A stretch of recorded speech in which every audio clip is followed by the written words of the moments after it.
This for the niggas and bitches and niggas who be hitting them switches and pulling them triggers, who be crumbling weed and rolling them swishers. Keep on banging on corners and drinking that liquor. Keep that thug shit real when you fucking with me. Keep your sights on steel when you gunning for me. I put my pistol in your mouth and tell your ass to goggle. Gangsta shit so potent it should be sold in bottles. Take a sip and go to hell, get drunk and then end up in the trunk. Fuck jail, you thinking DUI? No, that ain't how you die. It was my thugs and slugs that was the reason why. You niggas thought I was soft, but now it's blood that you caught. And now these shells hit the ground as I'm busting off. 9 double in Beretta, no there's nothing better. Tear the flesh in your chest and now your shirt is wetter. Me and this wild wild together like we husband and wife. This gangsta shit ain't just a song, it's a way of life. We are the love.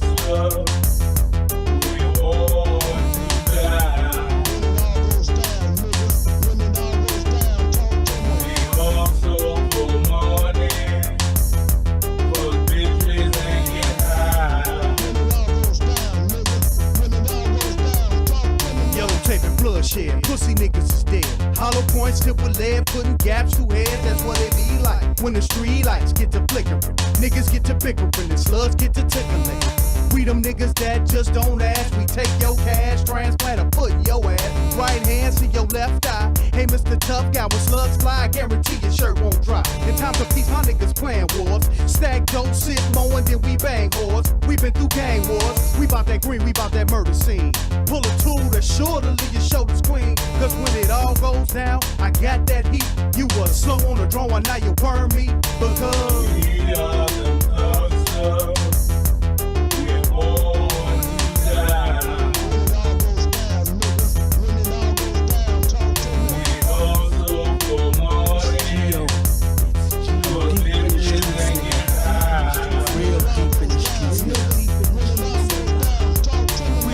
Y'all niggas ain't shit but wannabes, it's love. But not for my fucking enemies, it's blood. For my niggas, I was shorty bleed my blood. For my niggas, I was shorty bleed. It's Gio, the same nigga that was ready for war, ready for fame and everything it had in store. And I ain't changed, I'm still on the block with my dog. Smoking weed, busting shells, leaving the block for the fall. For my niggas who didn't get to see me achieve. Some died over beef and some died over greed. I'm smoking weed, I'm trying to get rid of the pain.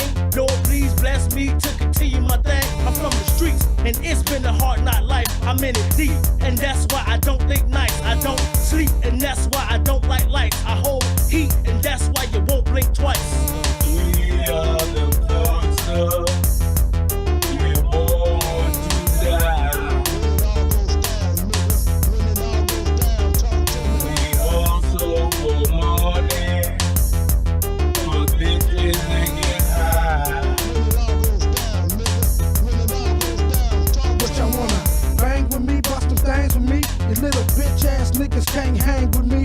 Why be the hood of the no good? Breaking your studio niggas down to the flow wood. I'm here to check the game, nigga, respect the name. Or I'ma pull my 4-5 out and select the brain, inject the pain, and leave you for the news to cover. Another victim of Mac Lover, wild motherfucker. Y'all ain't never seen a motherfucking street like me.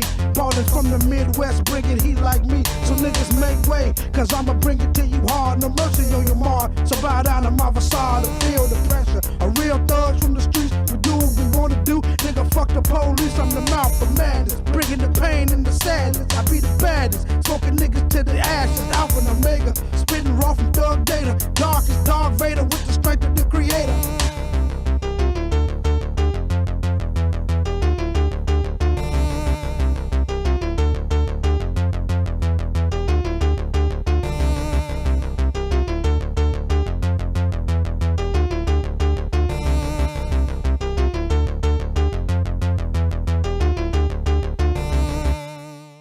When it all goes down, nigga. When it all goes down, talk to me.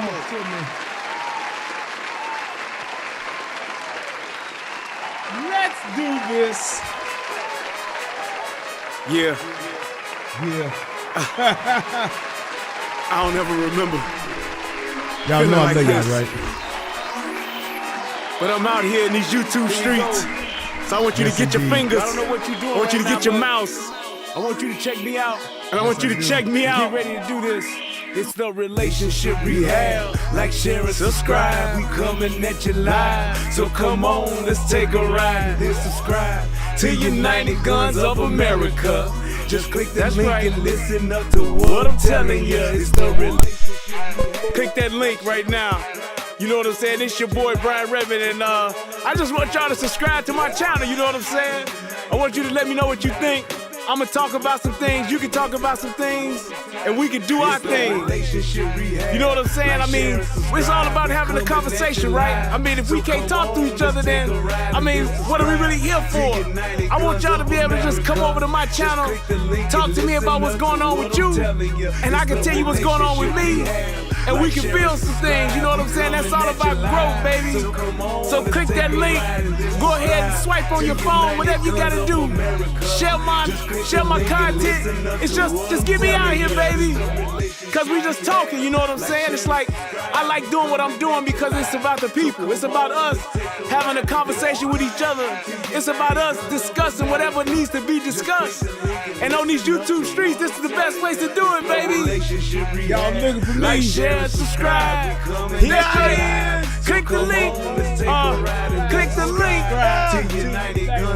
Yeah. I just want to say thank you to everybody that's out here that's already subscribed. You know what I'm saying? Because y'all ain't the first ones, and y'all ain't the last ones. So I just want to give a shout out to everybody that done click the link, that done click the share, and then subscribe to your boy. Because we going to grow this thing together, baby. Relationship rehabbing. United Guns of America. To the world blow up, baby. I'm almost ready to do a show tonight. Click the But link, my baby. wife, Click the she link, big. baby. So Yeah. here I is. Hey, I just want to send a shout out to all y'all. I love y'all. Yes, sir. That's why I do this. It's for the love of us, baby. I appreciate all of y'all.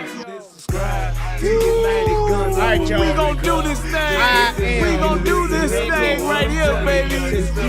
Hey, look, if you had a computer right now, just go ahead and click your link. What else you got to lose, baby? Tell me what you think. Hit the comment section. You can jump on the live panel. We do it all here. That's what it's all about. So come holler at your boy. That's right, I've been baby. doing this for years, but I just got onto this YouTube thing. So hey, let's see what it do and where it can go. Down in the Guns of America. Just click the link and listen up to what I'm telling you. What's going on, baby? What's happening, baby? All right, y'all. So here is what's happening. I first wanted to talk about Black History Month. And this is fitting in doing so because this is something that was filmed ago for Black History Month.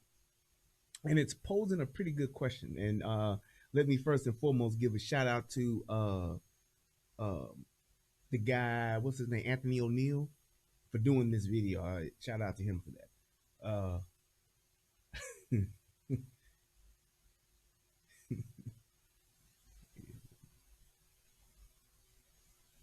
Yeah. My wife nasty, y'all. But I'm nasty too. All right, so all right, so here we go. I basically wanted to do this show about this video that I want to break down. But first and foremost, what I wanted to talk about was Black History Month. Black History Month. Every month, every year in the month of February, there's a month that is dedicated to Black history. And with Black history, I guess I never thought about it until actually the question was posed by what is his name? Black dude, old black dude, Morgan Freeman. Morgan Freeman actually posed this question. And when I first heard it, I said, man, get the fuck out of here, Morgan. What the fuck you talking about? But then he explained it. And I said, well, goddamn, man, he got a point. And the thing was, Black History Month, why do we need it? Why do we need Black History? Now, I know some of you Hotep people, some of you woke folk, some of y'all pro-blacks, all of y'all conscious folks, the conscious community and all these niggas, I know I'm just, striving for my Coon of the Year award early on this year by asking this question. But the question still remains. Do we actually need a Black History Month?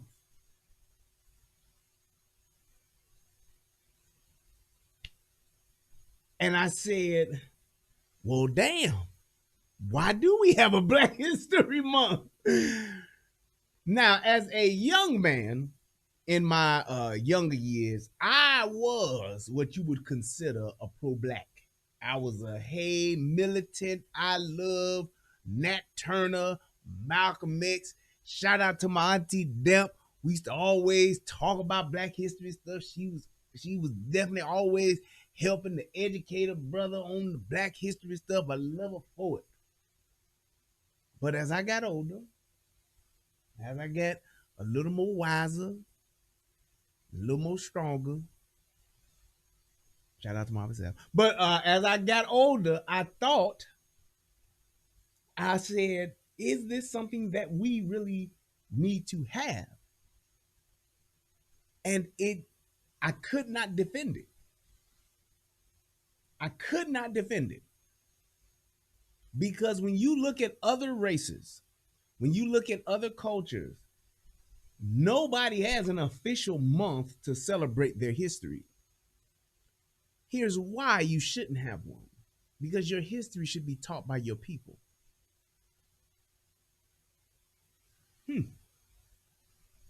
We have a problem with wanting everyone else to supply, acknowledge, support us, but us. We shouldn't care about what other folk is doing for us because we should be doing it ourselves. Just think about that. When you're talking about the education system, what we learn in white schools, why should we care? Do you realize that other cultures, other races have their own school? I got some really good Greek friends back in Chicago. Treat me like family. Love them dearly. Had the best goddamn chicken strips in the entire country. I promise you. But one of the things that I noticed about them was that their kid went to Greek school. And I've heard about it before. But I actually asked them, I said, man, shout out to my man Louis. I said, Louis, what do they do in Greek school? He said, well, every day when he get out of regular school, and I'm telling you, this little boy, Johnny, he got out of school and he would go to Greek school for, right. He would go to Greek school for a few hours and learn about Greeks. He would learn about themselves, their culture, their religion, all of that stuff. He would go and he would learn about that stuff. And it was taught by Greeks. And it's like, when you're talking about what do we learn about Black history? What's the first thing we learn in school? What's the first thing we learn? We learn about being in chains, getting our ass whipped, baling cotton, picking tobacco. That's our first introduction to our own culture, our own history, if you will. The next thing we learn about is that we was in Egypt. And that's pretty much it. Egypt and slavery. They talk about King Tut being a young, dumbass pharaoh that got killed at like 19 years old. They talk about his ass. If you're lucky, you'll hear about Ramses.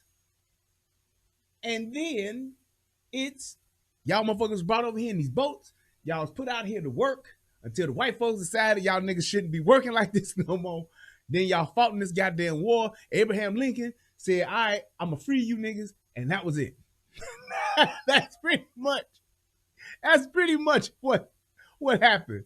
Then after that, when Abraham Lincoln freed y'all still had to go to black only bathrooms and water fountains until Martin Luther King came along. Martin Luther King walked around, got his ass whooped for a while, marched up and down a bunch of streets until a white man decided to kill him, shot him on the balcony at the Lorraine Hotel in Tennessee. Shout out to Memphis. And then that was pretty much it.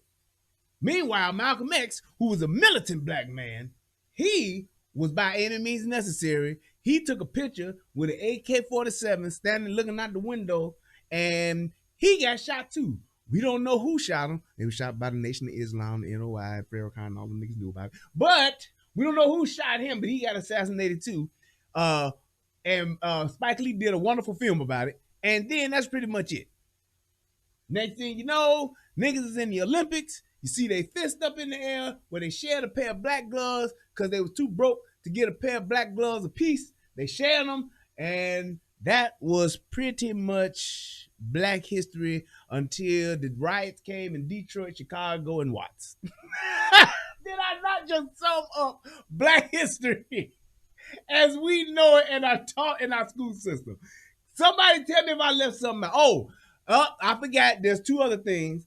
Back right before King and them started marching, you had Rosa Parks, who sat her black ass on the bus and didn't want to go to the back of the bus, and then she kicked shit off. Then they killed Emmett Till because Emmett Till whistled at a white woman, and was just found out about 5 years ago that white bitch lied and got his ass fucked up and killed. But nevertheless, it sparked the civil rights movement, and that was pretty much it.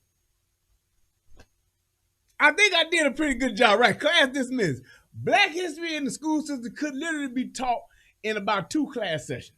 One, to say all the shit I said, and then another class to answer any questions that may be asked. Pretty much. Now, they draw a lot of that shit out and they stretch it out and all that, but tell me if I missed something. Correct me if I'm wrong. Is that not pretty much black history in white schools, the white institution of schools today? Just saying. Forgot Black Lives Matter and can loot bird. Well, that's later on. We talking about just the history part. That's current times, the Black Lives Matter movement. That's current time. But I'm just saying, I think I pretty much did a good job of summing it up. Because it's very seldom they don't talk about Nat Turner. They ain't gonna talk about his ass. They don't talk about Medgar Evers. They don't talk. You'll see a picture of them. They don't talk about DuSable. They don't talk about Paul Robeson. They don't talk about all them motherfuckers. They'll mention them. You can flip through a page, but ain't no lesson on them. So that's pretty much it. Now, if you go and take a black history course, like in college or something like that, something you can get a little more information, like Kwanzaa. They'll talk a little bit about Medgar Evers. They'll talk some, a little bit more about, those kind of Frederick Douglass. You get into that. You might be lucky enough to get a hold of the ISIS papers. You might get some Francis Cress Weldon in there. You might get some of that. You talk a little bit about Willie Lynch. You might be able to do that. Talk about Du Bois. Yep, you might get into there. Haiti Revolution, maybe not. But that's pretty much what it is. So with that being said, I guess my question would be, why would we really push for this whole thing of having Black History Month when there's really no class, there's really no school, and we don't have a universal curriculum for us to be taught by us? We need FUBU Black History curriculum, essentially, for it to really mean anything, and you can't teach it in a month. Why wouldn't we get together and, have classes, have, whether you teach it at the YMCA, whether you teach it at your local community center, whatever the case may be, come up with a real Black history curriculum or African curriculum, African American curriculum, and talk about us over here. Talk about all the people, the black folks who invented the stoplight. Talk about the niggas who invented the cotton gin and all of that. Talk about all of that. but have it to where there's a universal curriculum that is being taught to us, by us, for us. Because a month, you ain't getting shit out of it. You're just not. You might have a program or two at your church, if you're lucky. You might be able to go to a university or something and see hear a speech or something like that. Maybe get a TED Talk X. And that's pretty much it. The rest of the 11 months, fuck you niggas and your history. We'll visit it again next year. So, in my opinion, I would rather have the energy and the time and the resources spent towards Black history to actually be put towards Black school. So when my kid get out of school, they get their institutionalized for the day, their institutionalism for the day. I would rather them go to a class for an hour and a half, 2 hours, and learn about us. What we do, why we did it, where we from. Hey. And it's not a thing where you got to go for 5 or 6 years. You can come up with maybe a 25, 40 week program or something like that. I mean, just go 2 times a week, Tuesday and a Thursday. And it's just an ongoing thing to where you learn about that kind of stuff. So, in what I was saying with that question of should there be a Black History Month, I'm going to officially say no. And I just gave my reason why. Because it's not beneficial to us. It's just not. We don't give an accurate picture of us, what we are, what we were, where we from, what we've done. It's not even close to being anywhere as far as accurate is concerned. You just got a few drops here and a few drops there, and that's it. You said attend Dr. Umar Johnson Pan-African class. Yeah, okay. Wherever that may be held, in whatever school that may be at, I'll pass. I'll pass. Yes. It's one of those things where I think we really need to just take a clear, real look at what we do and why we do it. We just really do. We really need to just see what it is we're doing, why we're doing it, and how's it working for us. Because we've been having Black History Month for how long? I don't even know when Black History Month started, but I could definitely say it's more than some 40 years. Where's it gotten us? Who has one of their most memorable Black History Month years? What are some of your most memorable Black History Month moments? There are none. It's up to us to actually talk about us, tell an accurate picture about us, and to teach it to the generations before. That tradition needs to be owned, and it needs to be totally controlled by us. The Greeks do it. The Jews do it. The Asians do it. The Latinos do it. So why can't we? The whites do it every day. Every day is White History Month. Oh, yeah. But even when you look at them, the Irish, they do it. The Italians do it. Why can't we do it? I don't need you to bring in the Coming to America dancers and have them down at the Daily Plaza or doing a remake of Coming to America. I don't need to see that. That does nothing for me.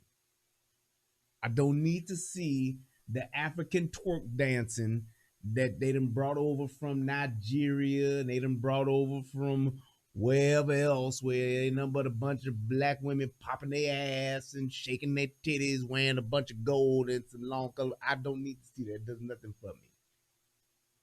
Besides, maybe remind me of a strip club or something I've seen on Instagram that's recent. But I don't need that. So I say that to say this.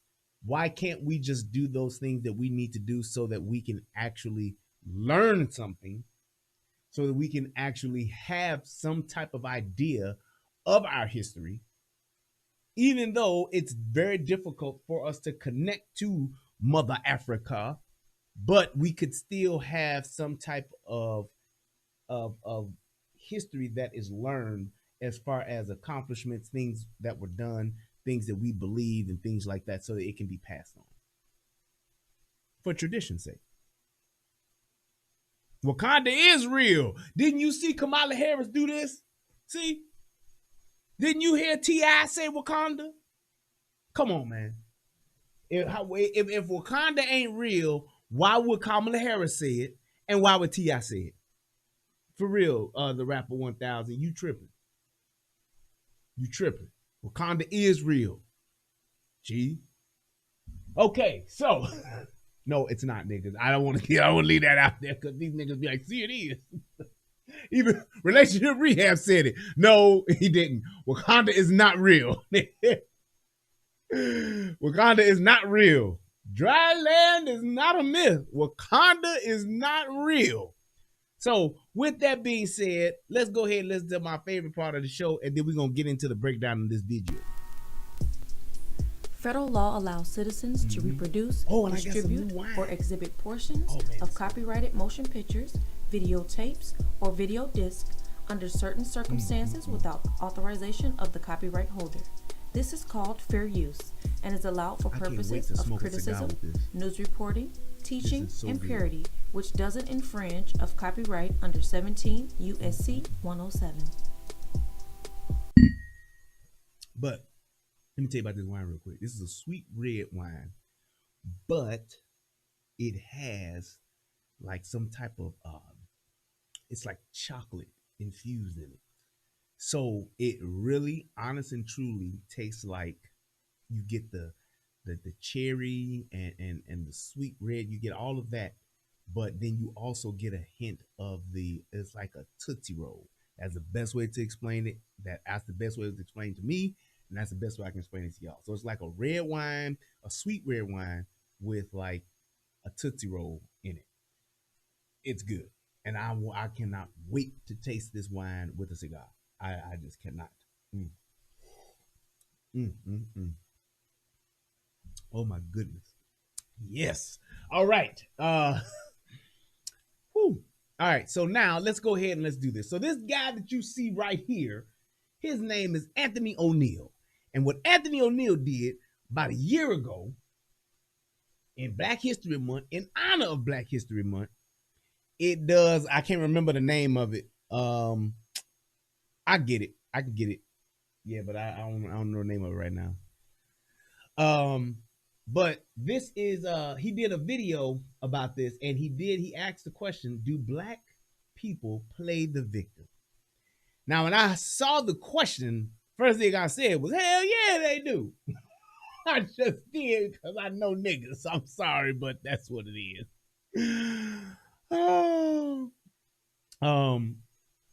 It's really, really, really something just to hear people's opinions. And I figured with all of that being said, shit, why not hear mine? Goddamn it, my opinion is important. So here we go. Do you all believe as a race, I'm not talking about you specifically, but do you believe as a race, African Americans, we play the victim? Hey, man. And what was so crazy to me with that is like, I don't know what the problem is with people. What is there like, I don't know if there's something wrong with us being able to answer direct questions. Do you like sausage and pepperoni pizza?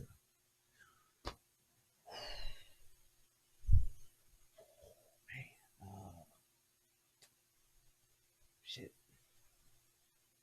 Look here, man. It's like this. It's like, why do we do that? Why can't you just say, hell yeah, I like it?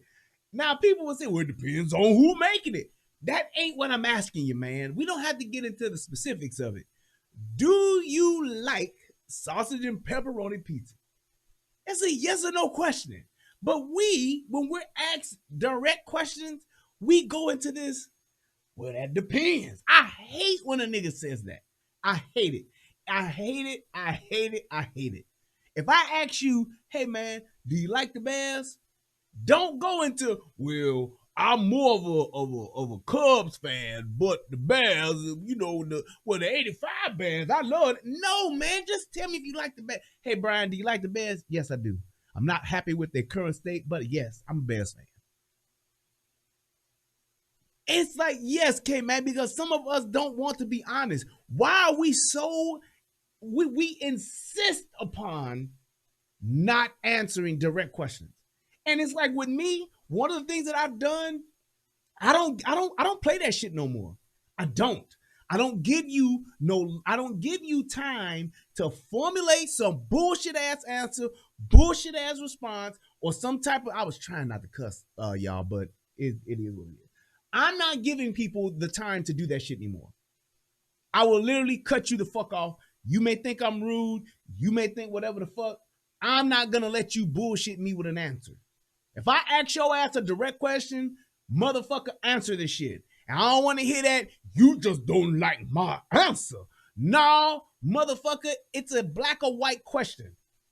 I didn't ask you about gray. I didn't need for you to explain to me about the color of gray. I know gray exists. It's what happens when you mix black and white. If I ask you a direct question, I need for you to just respond with a direct answer. Now, if we need to get into the specifics or into details of it, you do that once you've answered the question. Hey, Brian, do you like sausage and pepperoni pizza? Yes, I do. I love sausage and pepperoni pizza. However, I'm very particular about where I get my pizza from and how I order it. Okay, how so? Well, I like Beggars, I like Home Run Inn, and I like Illuminati's. Those are my three favorites. I like to get sausage with extra pepperoni on it. I even tell the people at Beggars I want an insane amount of pepperoni on it. Shout out to my cousin, too. That's how we order our pizza. Give me an insane amount of pepperoni. Like when they put extra pepperoni on it, I want you to say, damn, that's a lot. Then I want you to put some more. I specifically tell you that. That's in the details. But when you ask that initial question, there it is. There it is. I'm going to give you that answer. He said, Old Man Graywolf said, the woman mentality prevents them from giving a man's answer. And that does have a lot to do with it. Because a lot of women-raised men will speak like that. Especially when you're talking to them about a subject they're not knowledgeable about, or if you're holding them responsible or accountable to something. They will do that. They will do that. So it's like one of the things that you need to just work on as a person. Let's talk some real relationship rehab in here. Just be honest. There's always an opportunity and there's always room to explain yourself with the answer that you give. But give the answer. And the reason why I say that is because you cannot build, you cannot grow, and you cannot be understood when you are disingenuous with direct questions.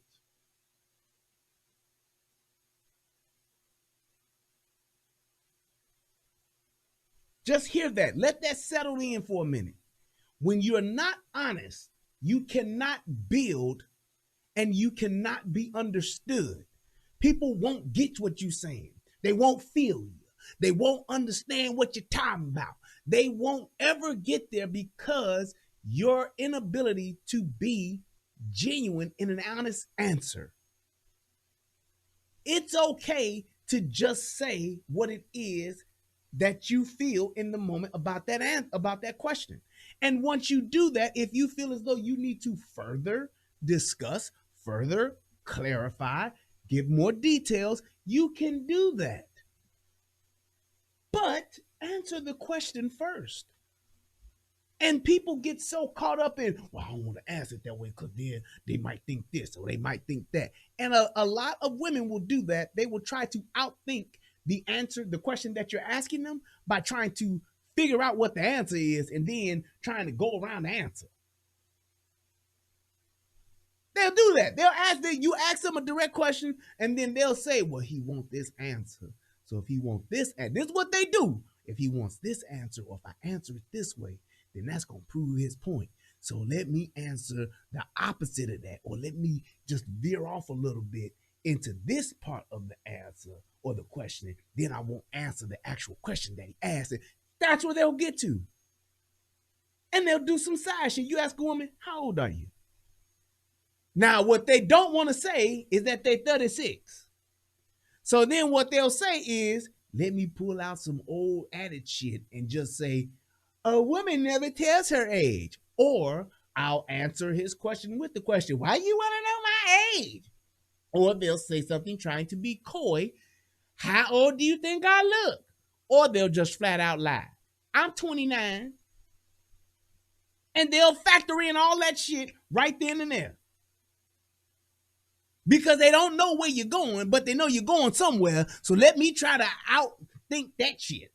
Because I don't want to build and have a conversation or discussion. I want to figure it out. Well, you figure it out by having the conversation. Just answer it. And if you want to clarify, you absolutely can. If you want to give more detail, not a problem. Just answer the question. Because it's funny that when you ask a woman what her age is, when she's under 18, she wants to be 18. When she's 18, she really wants to be 21. After 21, they really want to be 25. But after 25, they don't want to be shit. They don't want to age another day or another year past 25. Why? I have no idea. Makes no consequence to men. We truly don't give a fuck.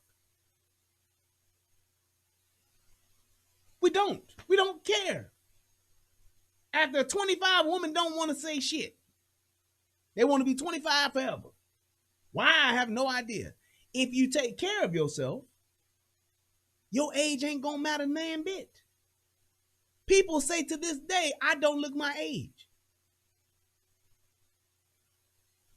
That's just what it is. I'm blessed with age-defying looks. I'm just handsome like that. It's just the power of the Denzel gene is prevalent. That's just what it is. My inner Idris Elba just won't allow me to look old. I don't know, but I'm never in a position to where I'm ashamed to admit my age. I'm never in a situation where why would you ask that? I have fun with it. I love it. I tell them how old I am. Then I tell people how old I am. Then I be like, well, how old did I look to you?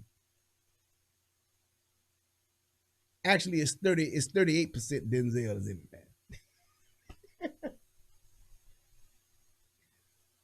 Just saying. So it's like, just be genuine in what it is you're saying, because that's how you can truly build and have some type of growth and get understanding. Because that's one of our biggest problems in just relationship. We all want to be understood. We all want people to understand where we're coming from. We all do. So the only way that you can do that is to just be genuine as possible, as much as you possibly can. I remember one of the things we used to always do on the Guru and the Whore, and I still do it today when I have counseling sessions and things like that. But one of the things we used to always do when we would talk to people is just say, are you able or can you be transparent for a moment and just answer some direct questions? You would have to set the stage in order to do that. How old are you? How much do you weigh? How tall are you? How many kids you got? You ever been married? Just those simple things, but you had to preface all that shit first. Just why would we have to do that? We need to get to a point and evolve to where we can just be transparent and be okay with being transparent, good, bad, or indifferent.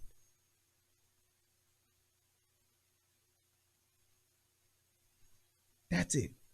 Let's go. I have a dream.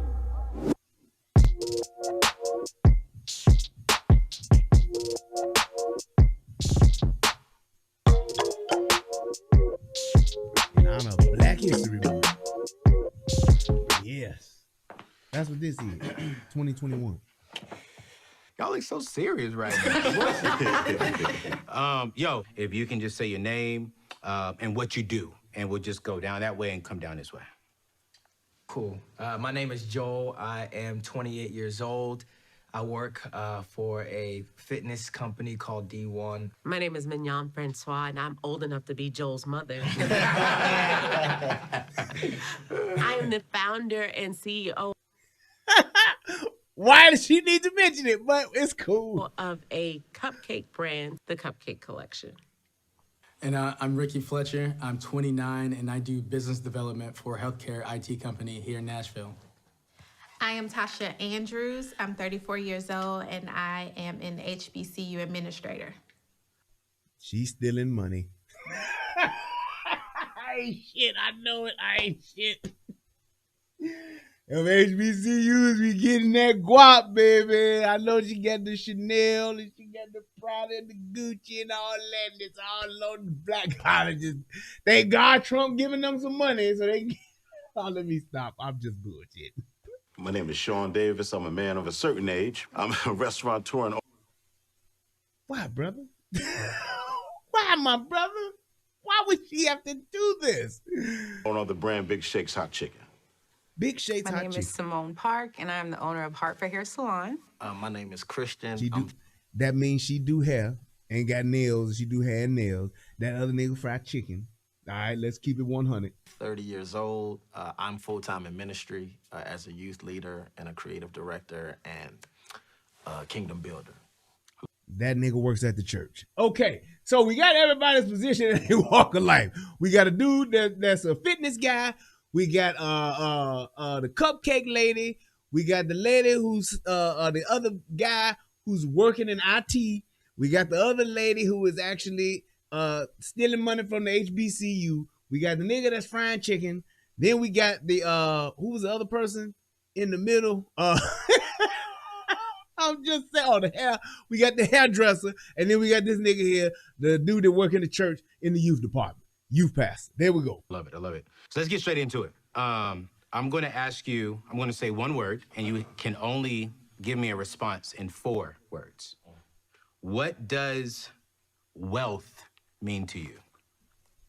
Family, health, spirituality, and money. Stability. I could put it in these words: family, paying your bills on time, See that nigga there, he got his own business, so he know what that.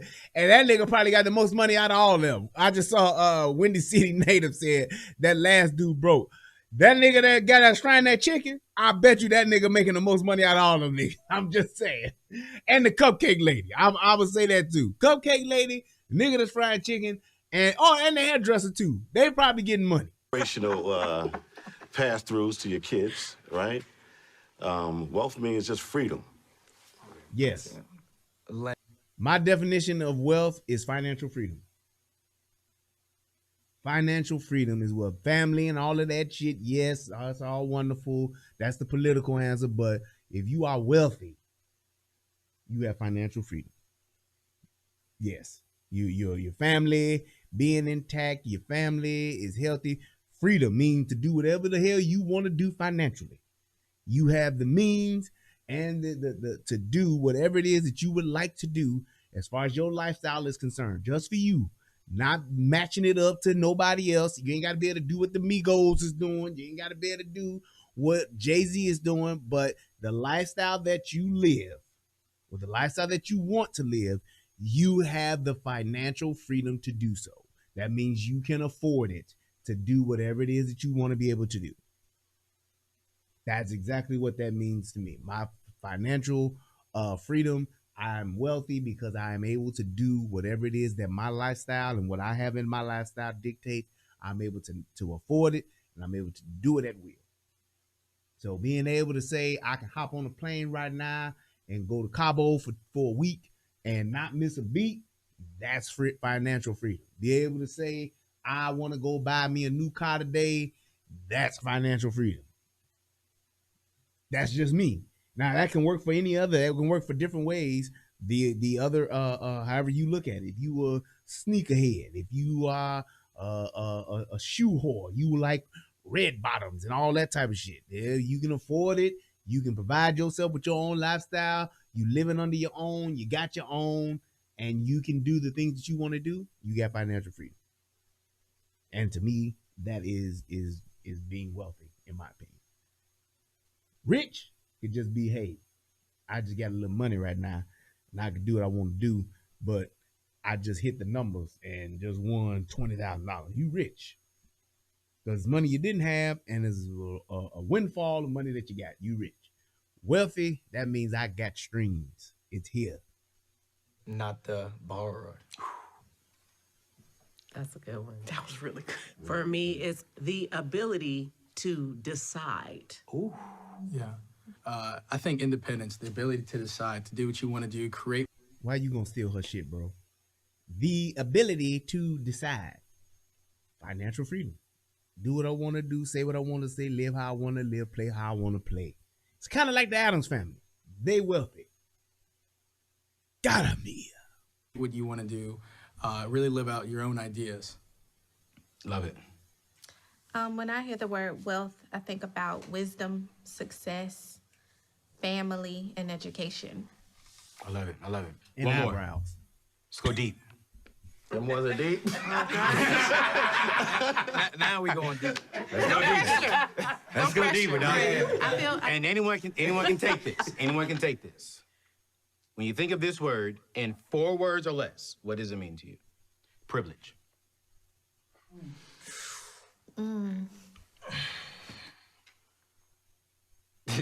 I think white.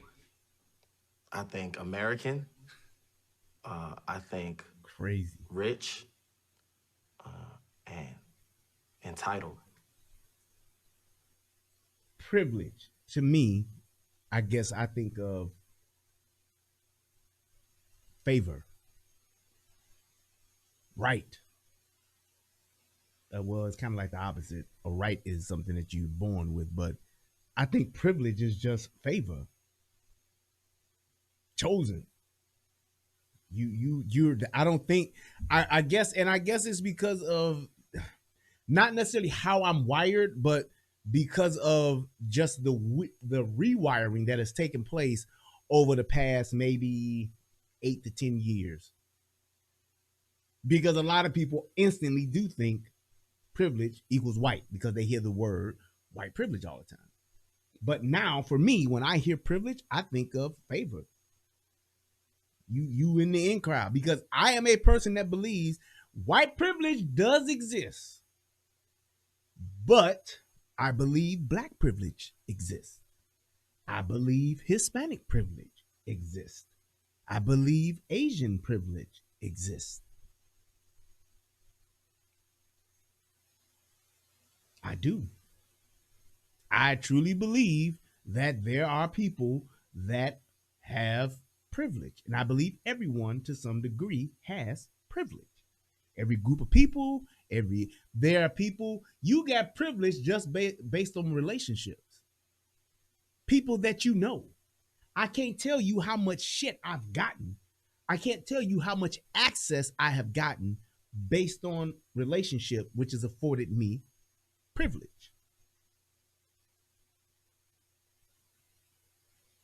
I can't tell you. I cannot tell you. I had as a young person with my own me and my boys, we had our own record label. We was doing music in the city. I cannot tell you how many times being in the music industry in my own city, how much privilege I got with that. To the point to where I would not go to a club. I wouldn't go to a lounge. I wouldn't go to no public event like that if I didn't have the hookup. Well, I ain't got to stand in line. I can get, well, I stood in a few lines. I have. But for the most part, I didn't. If we got to wait outside, we got to wait in the line. It got to the point where I ain't even want to pay.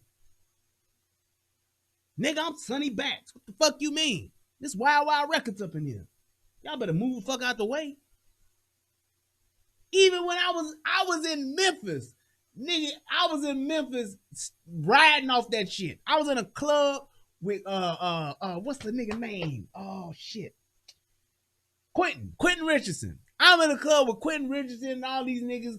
Them niggas got VIP and all that shit. I walked up in that motherfucker with my chain on, with my fake diamond sparkling and all that shit, like I was the shit up in there.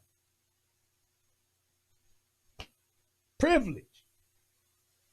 I talked that talk, walked that walk. I got up, I walked up in that motherfucker like, nigga, what? Get out my way. I'm up in here. This Wild Wild Records, bitch.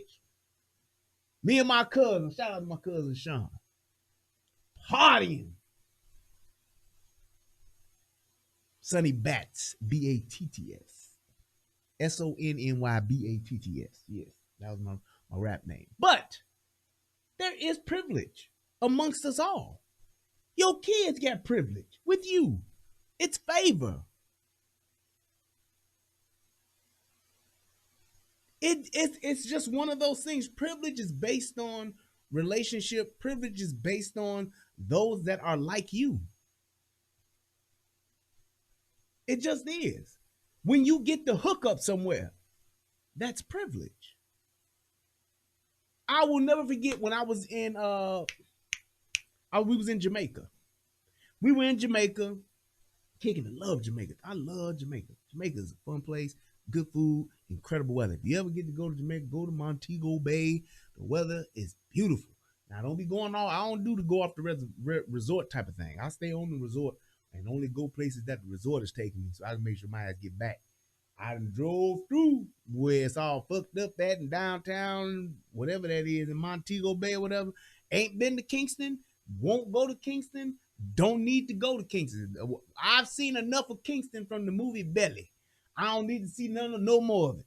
I'm good. I'm all good. I don't need to go down there and try to find Shabba Ranks. I don't need to go find Beanie Man or none of them niggas. I don't want to see Bob Marley House. I'm good. I'll sing the songs. I'll even put on my fake Jamaican accent to the point to where them people thought I was from Jamaica. What a guan, man. Everything's all right, man. We don't have problems in Jamaica. We only have situations, man. It's a great time all the time in Jamaica, man. Hey, man.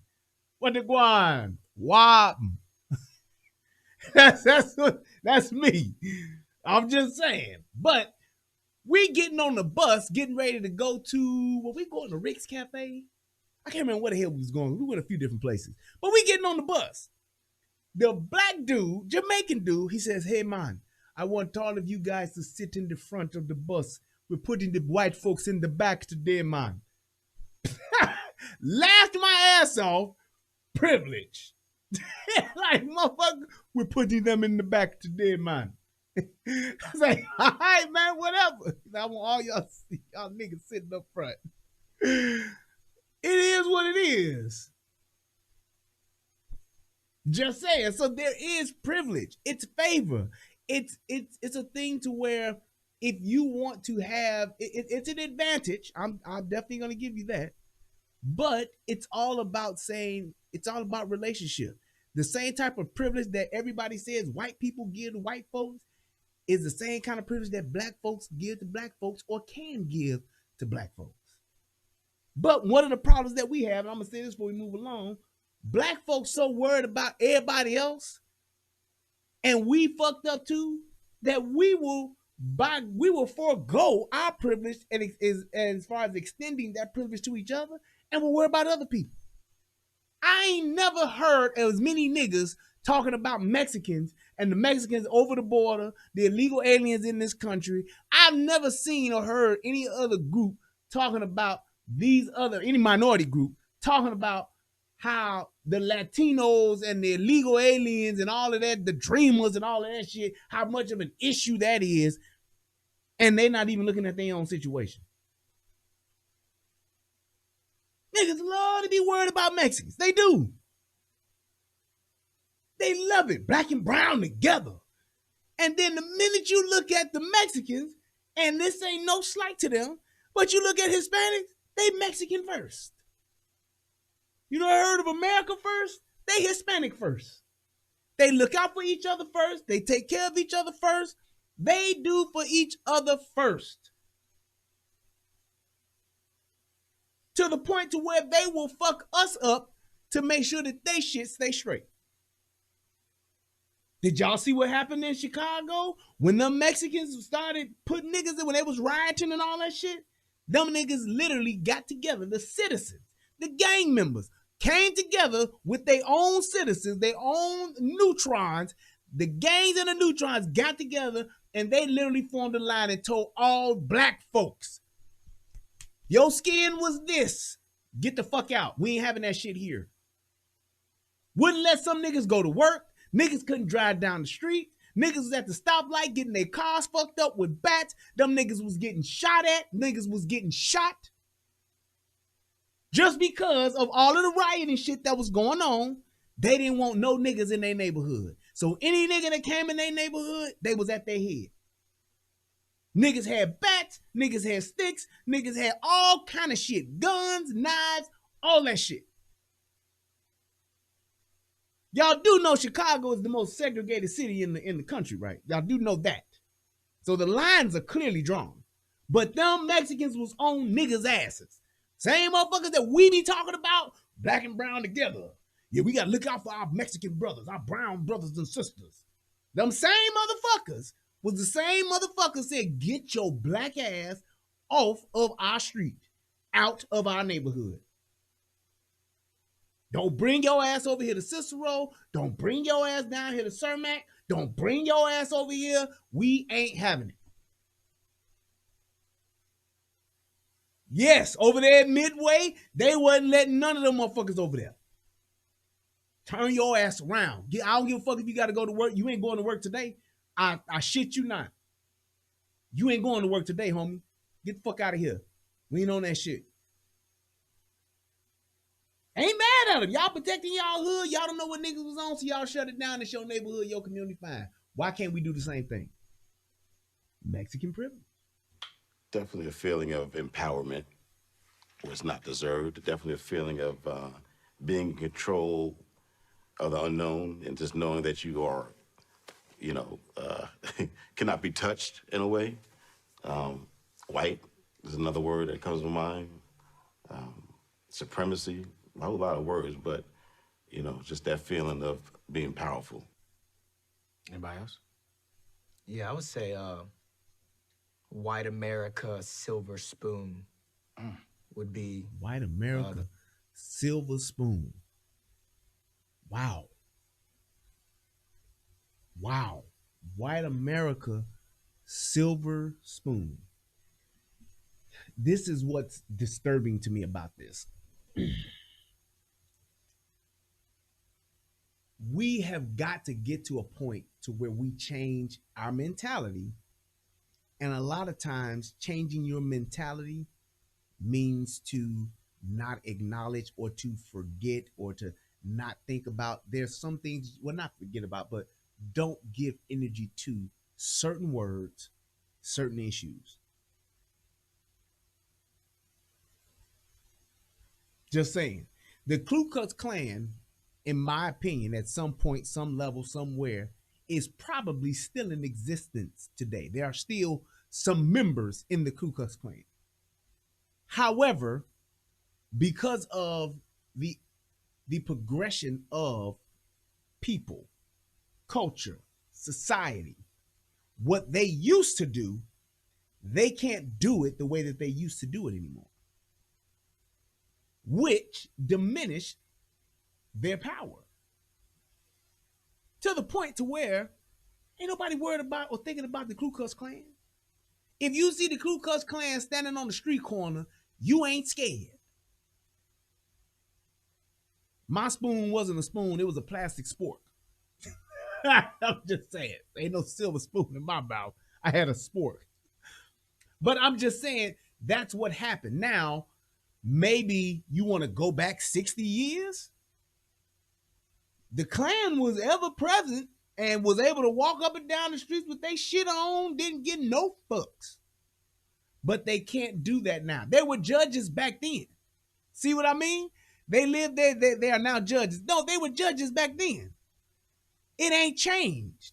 What I'm saying is that their presence is diminished because they can't do the shit that they used to do because there's just no energy for it.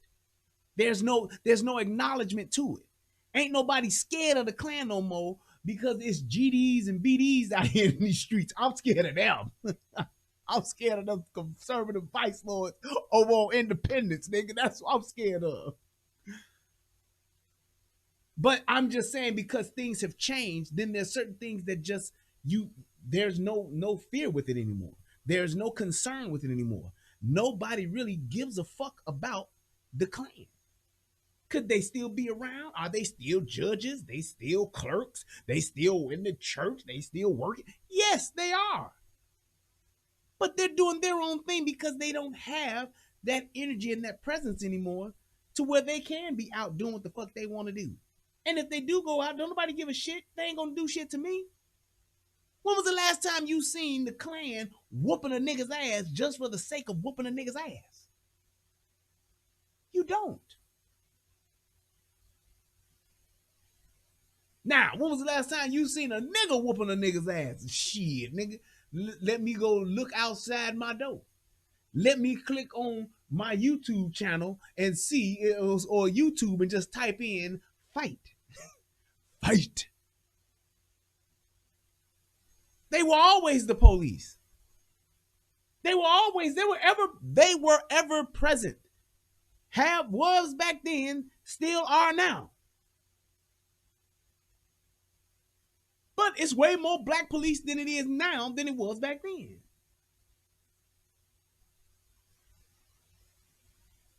So what I'm saying is that even though a thing may exist, giving it energy and giving it time and giving it effort and putting stuff into it is what makes something have presence and power. When you say, man, that shit don't mean nothing to me. I don't give no fuck about that. And you doing your own thing and you got your own, they have no power. Just something to think about. That I would choose to describe privilege. Why you look like that? Me? Yeah. Because I just didn't see it in that way. The first thing I thought when you said privilege was, it's one of two things. It's either, for me, that's who I am. I am privileged. Sometimes I think we want to take on a sort of secular view of what it means to be privileged. And we're so concerned with what has happened to us instead of what has happened for us. Mm-hmm. I think. And that in itself, I said, well, goddamn. That right there, I'm all for it, all on board with it. I'm like, that's what's up. Because what she's saying is that when you talk about what has happened, what had happened was what they did. One of the things that niggas love to, one of the first things that niggas are taught to talk about, pro-black, the Hebrews, Muslim, whatever the case you want to, pro-blacks, all of one of the first things they talk about is 400 years. Everything that has happened to black folks goes back to and is a product from 400 years. Man, it's 400 years though, G. We got 400 years. 400 years of this, 400 years of that. Just the suffering for 400 years, G. That shit matter. But look at where we were at and what we come from, and look at what we have. Look at what we can do. What we have access to. Those are the things that we need to be focused on. It's not about what had happened to us. It's not about what they did to us, because they actually didn't do it to you. My ancestors built this country. Yeah, nigga, what have you done? Shit, I need to be off work. My ancestors worked for 400 years. Nigga, how does that work for you today?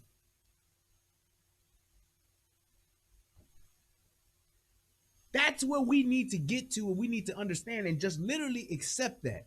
Are we going to discount 400 years of slavery? Nope. Are we going to discount being brought over here in chains and put on plantations and sold off of bricks and all that kind of shit? Are we going to put that behind us? No, you don't have to put it behind us. You don't have to forget it, but you can't let it bother you to the point where you can't move forward. You can't let them chains hold you back, because you still being chained to slavery is what's keeping you chained.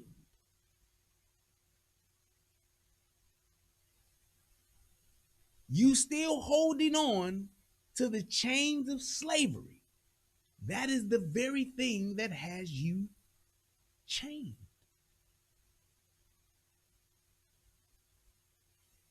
How can I be free if I'm chained?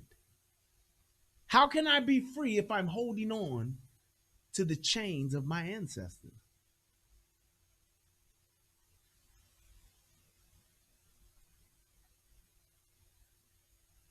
That's something that we have to understand. And that's why when people say, man, forget about 400 years, forget about slavery, that's why people say that. It's just like being in a bad relationship. You in a bad relationship, right? You got your ass beat, your spouse or your partner cheated on you, they abused you verbally, abused you physically, abused you spiritually, abused you mentally, abused you however they could. If you go into that next relationship, once you've gotten out of that relationship, still talking about the relationship that you was in, how bad it was, what had happened to you, what they did to you, why they did it to you, how hurt you was, how broken you are, how can you build a new one? Why would you want to build a new relationship off of the tragic, the bad things, and the terrible things that happened to you in a previous relationship? You are literally stuck to the point to where you will have dysfunctional relationships in the future because you can't let go of your relationships of the past. We rehabbing tonight. If you can't move on, you should not move into a new relationship. If you are still hurting, if you have not went through, I got a video on going through stuff as opposed to getting over stuff. If you have not gone through the healing process of your previous relationship, you cannot, you should not get into a new relationship because it will be dysfunctional. It will be hazardous. It will be a problem. It will fuck shit up, if you will. So keep that in mind. I have to go through things in order to heal. If I try to go over it, try to get around it, try to get past it without going through it, it's going to always be there. I think that for me, there's nothing that I can't do. There's nothing that's impossible for me. So for me, when I stand and look at myself in the mirror, I say, I am privileged. Expanding. And that's the mentality that we should all adapt. That's the mentality that we should be teaching our children. You are privileged. You can do anything you want. Ain't no white man, ain't no system, ain't nothing holding you back. Whatever you don't have, it's because you have not worked for it or you have not built it. Whatever it is in this life that you want, you need to work for it or you need to build it. You need to create it. Well, they got it over there. It ain't yours. Go get your own. Just how when we was talking about whatchamacallit the other day, talking about banks. Well, the black bank, the white banks don't give us loans. That's because you don't have your own. You don't have access to funds. You don't have access to loans. You don't have access to that shit because you don't have your own. Get your own goddamn bank. You ain't got to worry about not getting funding. You ain't got to worry about not being able to start a black business in a black community with black. You ain't got to worry about that. But you can't get your own bank when you steady trying to get the 13s that's about to come out this month. You cannot get your own bank when you trying to make sure you got these red bottoms to go with your dress that you gonna wear going to the lounge this Friday.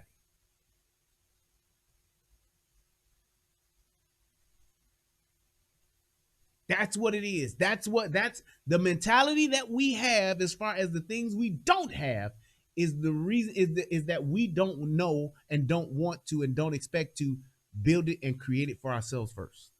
On that a little bit. You said white, you said white, you said white. What's your thoughts with what she said? Does that change the context? Do you see, or what's your response to? It doesn't change the context, it doesn't change what I said, because that's the first thing that came to my mind. Right. So I've been through a lot in my life, whether it be negative, positive, so I've seen a lot of different things. So I totally get and I truly believe that and understand that that's the way she believes. But you asked the first thing that came to my mind. Right. That's what I said. I love it. Yeah, I mean, I would. And I guess my thing is this. I would want for us to get to a point to where we can say whatever it is we want. We can feel however we want to feel. But when we hear something that is elevating, when we hear something that is enlightening, when we hear something that is that we can use that can actually change us and make us better, that we hold on to it. I would have hoped in a perfect world for him to be like, wow, I said what I said, but I never thought about it the way that she did. And I can see the opportunity for me to change my thinking. I can see the opportunity for me to change the way that I teach my children how to think.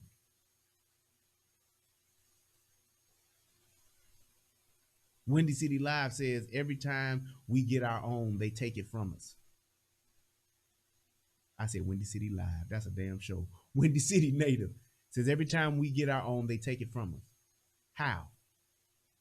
And please, please don't say Rosewood. Please don't say Black Wall Street. We have to get to a point to where when you build it, if it gets torn down, burned down by white folks, by a bomb, by a tornado, or by anything, that means you just build it again. Because if you can build it once, you can build it again.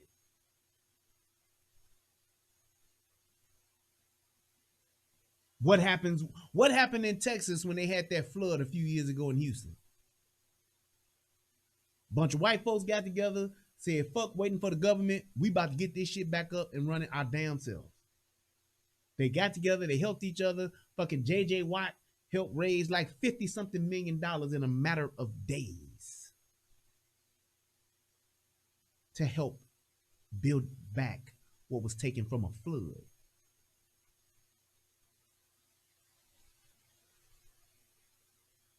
What happened whenever something gets torn down, burned down, caught on fire, whatever the case may be, you rebuild it.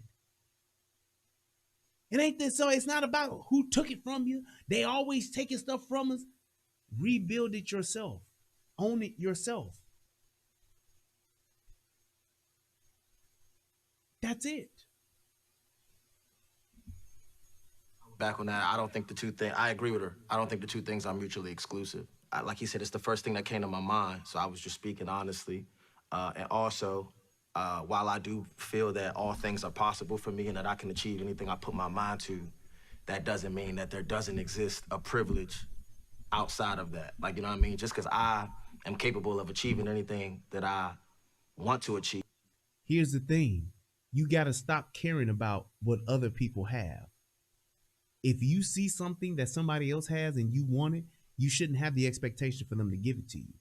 You should go and get it yourself, or build your own, or learn how to build it yourself. See how that works? You see how that works? If I see somebody, man, that person over there, they got their own TV show. They got their own TV company. They got their own TV network. Build your own. They ain't gonna let us in. Figure out another way. We the people of the sun, right? We the original inventors, ain't we? Figure out another way. Build it yourself. Create your own. Learn from what has already been done and improve on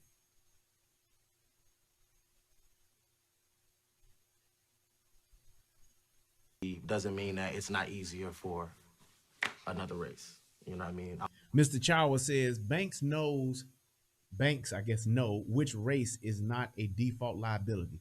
They spend millions on social research and they have outspending patterns. I don't understand what that part means.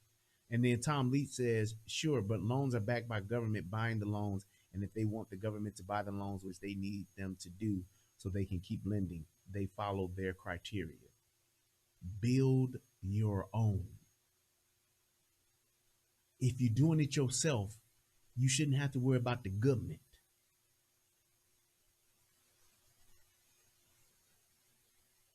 You see what I'm saying? The same thing, what's already put in place, the system that's already working. If it ain't working for you, find a way to circumvent the system, build your own system. It's that simple. You know, at one point in time, there was a gold standard until some people over in America did away with it and came up with this paper shit. And look how that turned out. What were people using before the dollar?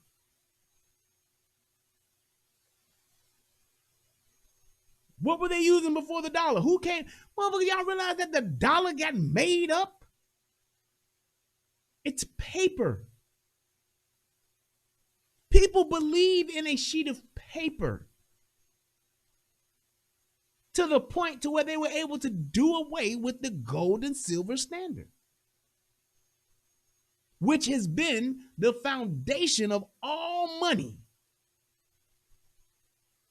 The foundation of all money has been there for eons. Until a motherfucker said, let's circumvent this, let's figure this shit out. Let's do some different shit. No, it was taken off before Nixon. That shit was done in like 19, like I just saw it on a goddamn movie too, on a TV show. I think it was 1933 or some shit like that, or 35 or some shit. Whoever was president around that time. Was that Roosevelt? Was Roosevelt the president in 1930, 33, 35? But that's how it happened. The point is, you can do something different.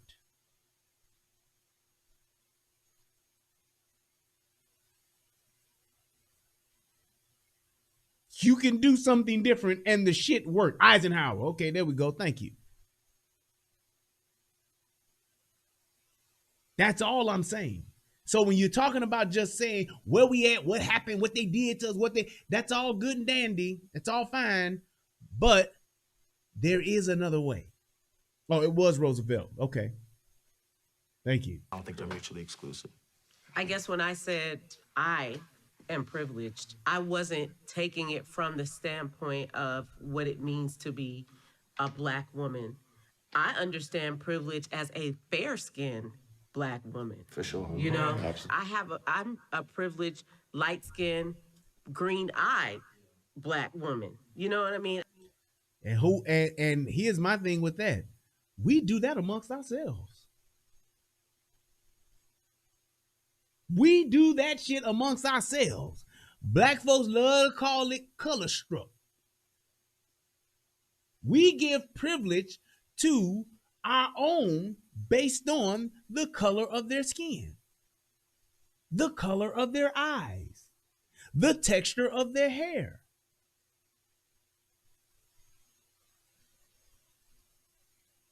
I'm telling you, it's ever present today. I can tell you right now with my son. My son is light-skinned with gray eyes. Had I not seen my wife's brothers and pictures of her daddy, I'd be at Maury. But I know that he is fawned over. When my wife posts a picture of this little nigga on Facebook, it go crazy. That nigga's guaranteed to get 100 likes. Oh, he's so cute. He's so handsome. He's so this. He's so that. Those eyes, those this, those that. Every goddamn time. They do this all the time. And that's on who? Mary Had a Little Lamb. Where the color reside, where the color reside, where the color reside, where the color reside. That's what happens. We do that with ourselves. With ourselves. There's privilege right there. He's the cutest baby ever. My daughter, who's a shade darker than him, the same thing. And I told my mama, I said, Mama, I know why I'm this boy's daddy. I said, because I got to be his daddy, because if I wasn't, he wouldn't be worth shit by the time he got grown. He'd be a nigga smiling, thinking he gonna get by on his looks and his dick. And I ain't gonna have no kid like that. I'm not raising a son with my name to be all about that.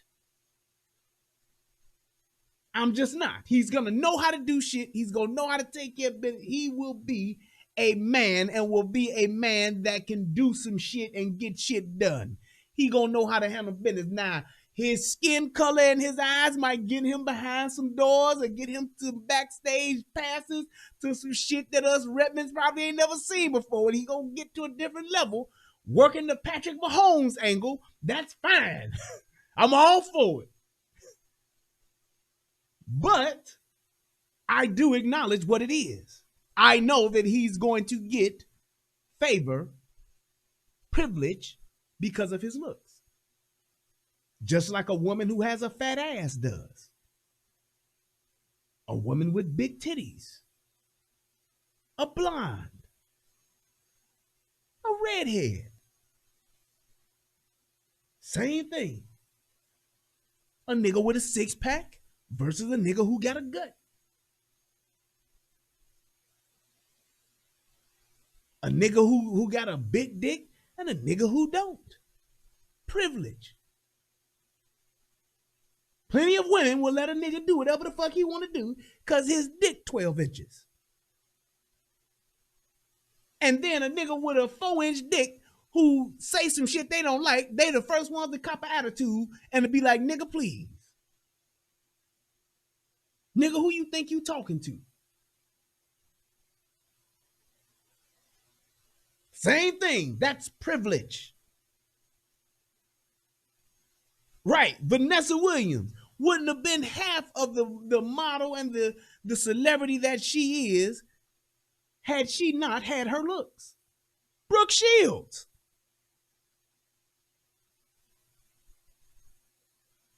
Look at him. Look at Beyonce. Beyonce has gotten by on her looks. And yes, she's also from Kew Gardens. Y'all don't know what that's from. I hope somebody get it. But I'm just saying, look at Beyonce. I hate to do this to y'all beehives out there. Look at Beyonce as a straight up artist. Can she carry a note? Yes. But does she have a special voice? Thank you, Nick. Does she have a special voice? No. Is there anything unique about her voice? No. Can she hit a special note like that high C shit that Mariah Carey used to be able to do? She can't do the shit no more. Can she sing like a Patti LaBelle? No. Can she dance? No.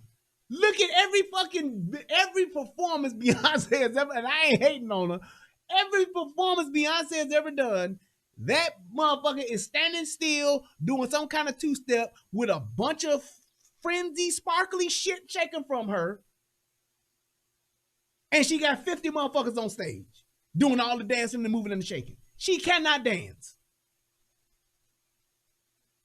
She wear them heels. She tiptoe around this motherfucker. She do this shit. And she flash her little shit around. A bunch of lights and shit go crazy. And y'all motherfuckers think she moving and she ain't doing a goddamn thing. She cannot dance. But she has looks and she can carry a note. I ain't gonna hate on her and say she can't sing. But she can carry a note. But she got all that shit going on behind her. That's the entertainment part. Absolutely, her backups do more than what the fuck she will ever do. They just hoping that the motherfucking bitch don't fall. That's what they do with Jay-Z behind stage or her manager, whoever else is with her. They just be like, go out there, do a great job. You're going to be wonderful. We're going to pray. Lord, please don't let Beyonce fall. Amen. And they get her ass out there. Tell me if I'm lying. Stop me if I'm lying. She cannot dance. Now, Janet Jackson has a unique voice. Janet Jackson can dance her motherfucking ass off. She has iconic dance performances in her repertoire. You can go back from motherfucking Pleasure Principle. Okay? Rhythm Nation.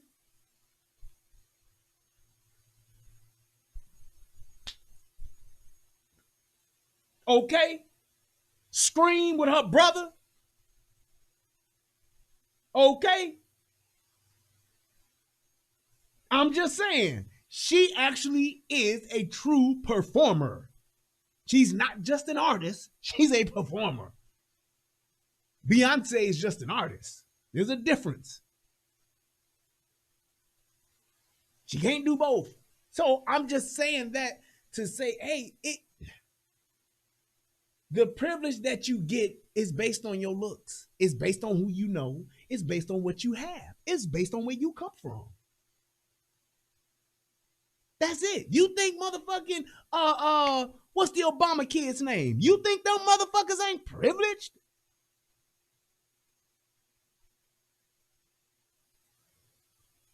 The only problem is she a Jackson. Boy, Janet, well, you can't say shit about Janet Jackson. But I'm just saying, when you look at the privilege piece of it, you think, what's Obama's daughter's name? Is it Malia? Something. You think them girls ain't privileged? You think Chelsea Clinton ain't privileged? Yeah, she privileged. Ain't just because she white, it's because she's a fucking Clinton. It ain't the same type of privilege that Obama kids is gonna get because they are an Obama.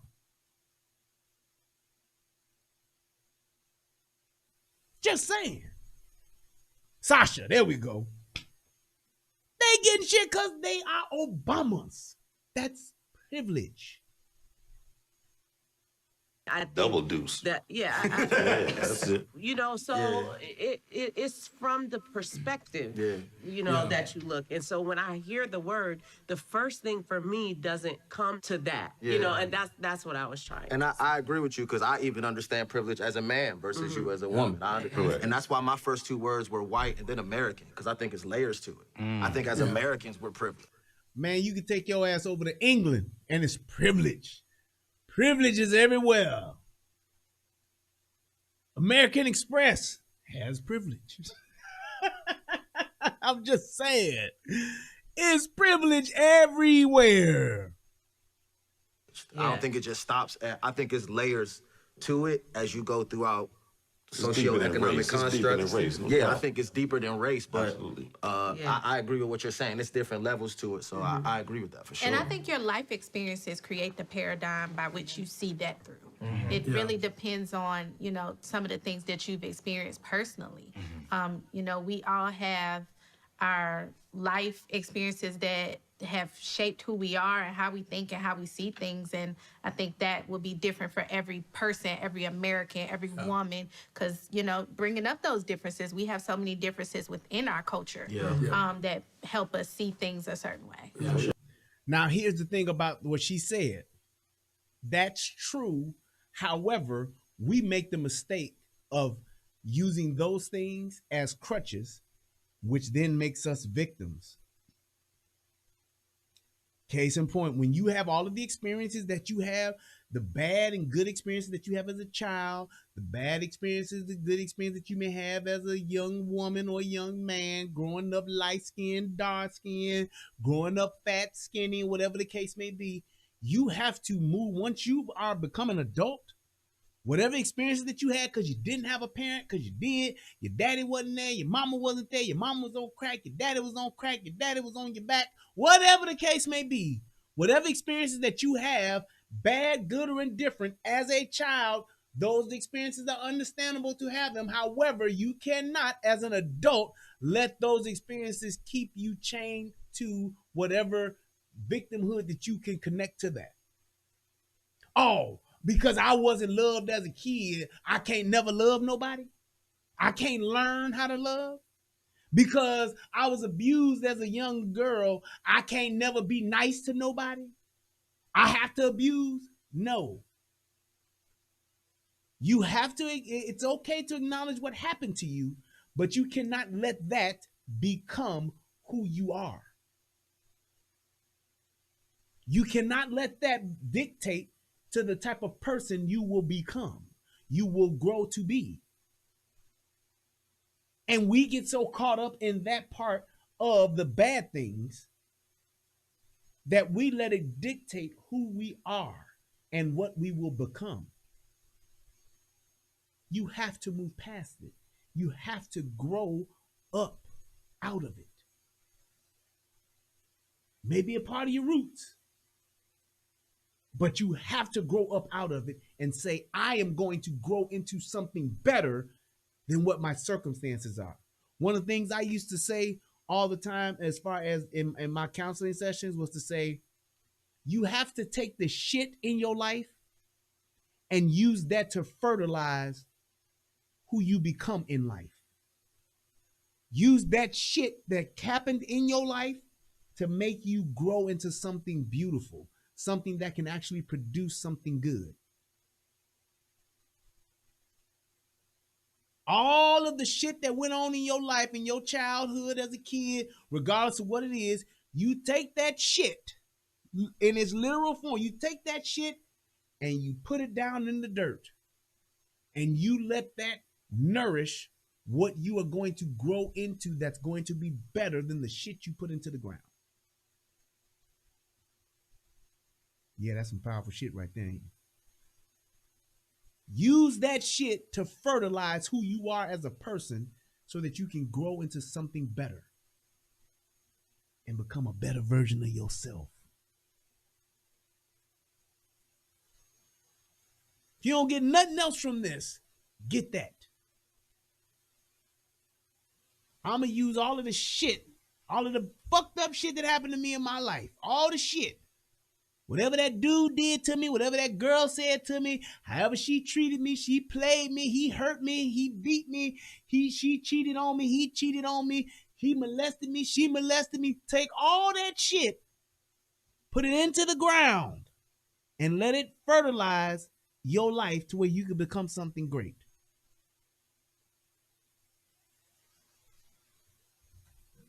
The biggest reason I didn't attach color or race to privilege is because I feel like the biggest advantage I have and the biggest privilege I had is my dad. And he's not like he was rich, he was a blue collar man, but he gave me all the support and guidance and love that I needed. And I look at some of my peers and some of my family members that didn't turn out the way they wanted to. And the biggest difference is my dad stuck around.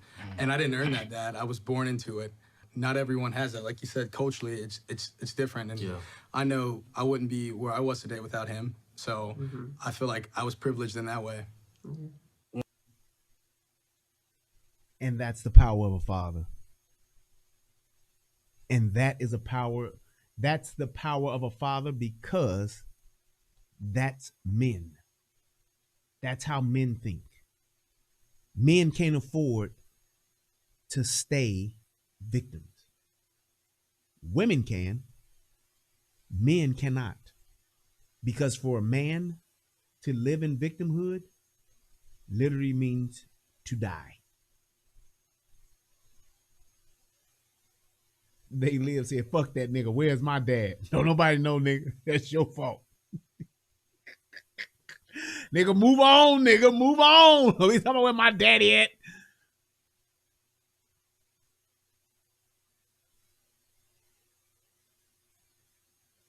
But that is what's so important to realize. Hey,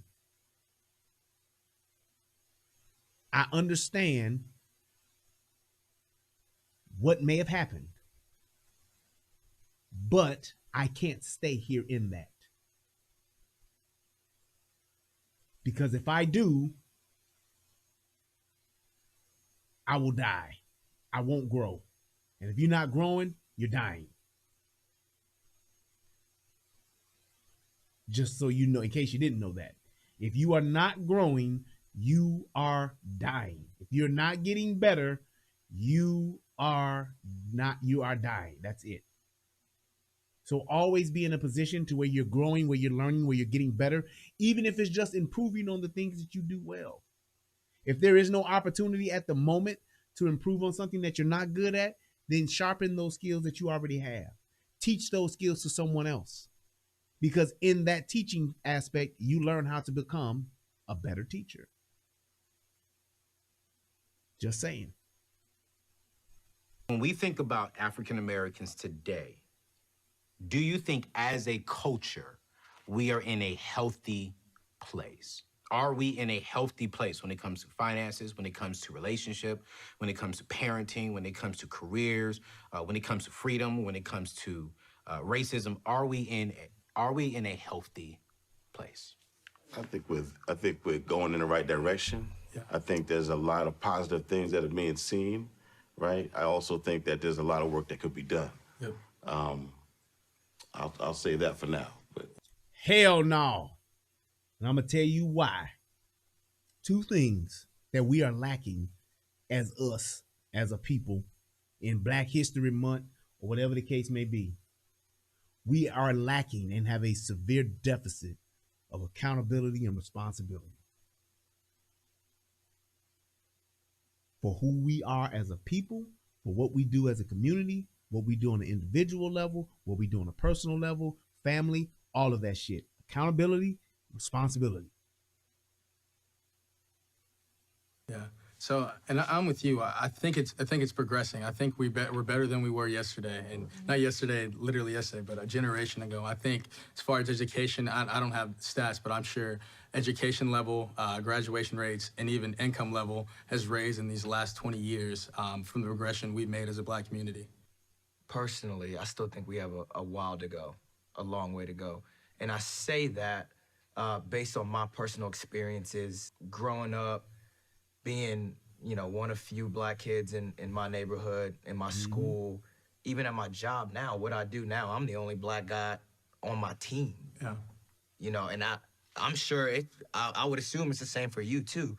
So you are seeing more Black executives and CEOs and people in positions of power, but even just today, I'm watching ESPN. There's 4 NFL head coaches that are Black. I'm still not seeing us rise to the potential that I think we as a people should be able to rise to. Correct. I'll agree with you, bro. Like I'll jump out there and agree with you. I think to a great degree, our culture has just been that in trained itself to is just the maintain problem. and live in a post-traumatic. Men, niggas are scared to say anything but the status quo. Anything that is against the politically correct, scared. He said, I'll step out there with you, bro. Why not just say it's the truth? Y'all know what the fuck is happening out here. Y'all see what's going on. And because we're not talking about it and calling that shit out, that's why it gets worse. That's why it continues. That's why it's grown all these years. It's multiplied. It's gotten worse. Because we won't stand up and speak about the shit. When you got niggas on here talking, there's more niggas on the internet talking about the Bust It Challenge than it is talking about us growing as a people. Doing what's right. Like somebody else said, morality and principles. It's more motherfuckers out here more concerned about the dumb bitch, pardon my French, the dumb bitch who put Gorilla Glue in her hair is getting more attention than the kids that ain't learning shit because they having to stay at home because of this fucking bullshit ass pandemic shit. Is more motherfuckers concerned about that bitch and her fucking hair fuck up, which she did wholeheartedly on her own because the bitch didn't read.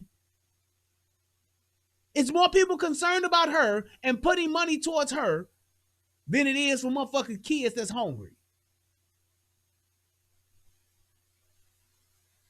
Than it is for motherfuckers that's in college struggling. Than it is for motherfuckers who can't afford books. But we more concerned about this bitch with weed. To where we gave this bitch, what did she get? Was it $52,000 or some shit like that? And the bitch went and bought a Benz.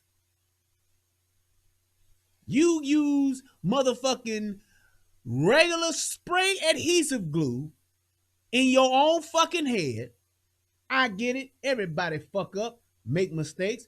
But why the fuck would people donate $50,000 to this bitch for what?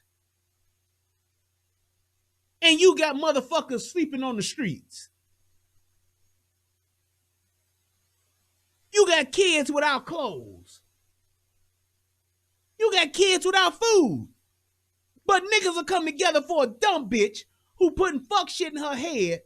Oh, it's terrible that she had to shave her head. She had to do, we gonna give her some money. I'm gonna give this bitch $10,000. Fuck it, we gonna give her $50,000. What?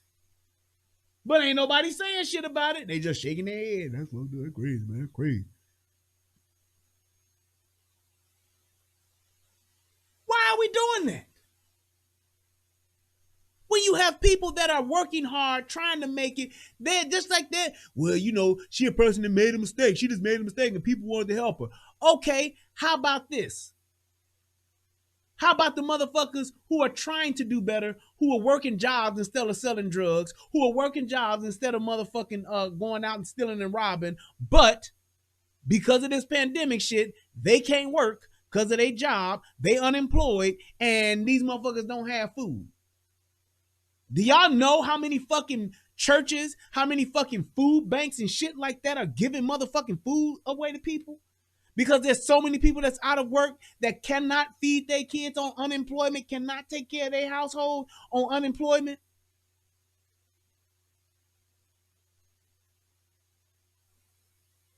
And this bitch spray glue in her hand, we get her a Benz? Are y'all fucking kidding me? But ain't nobody saying shit about that though. It's what she do, man. That you know, that's her. State.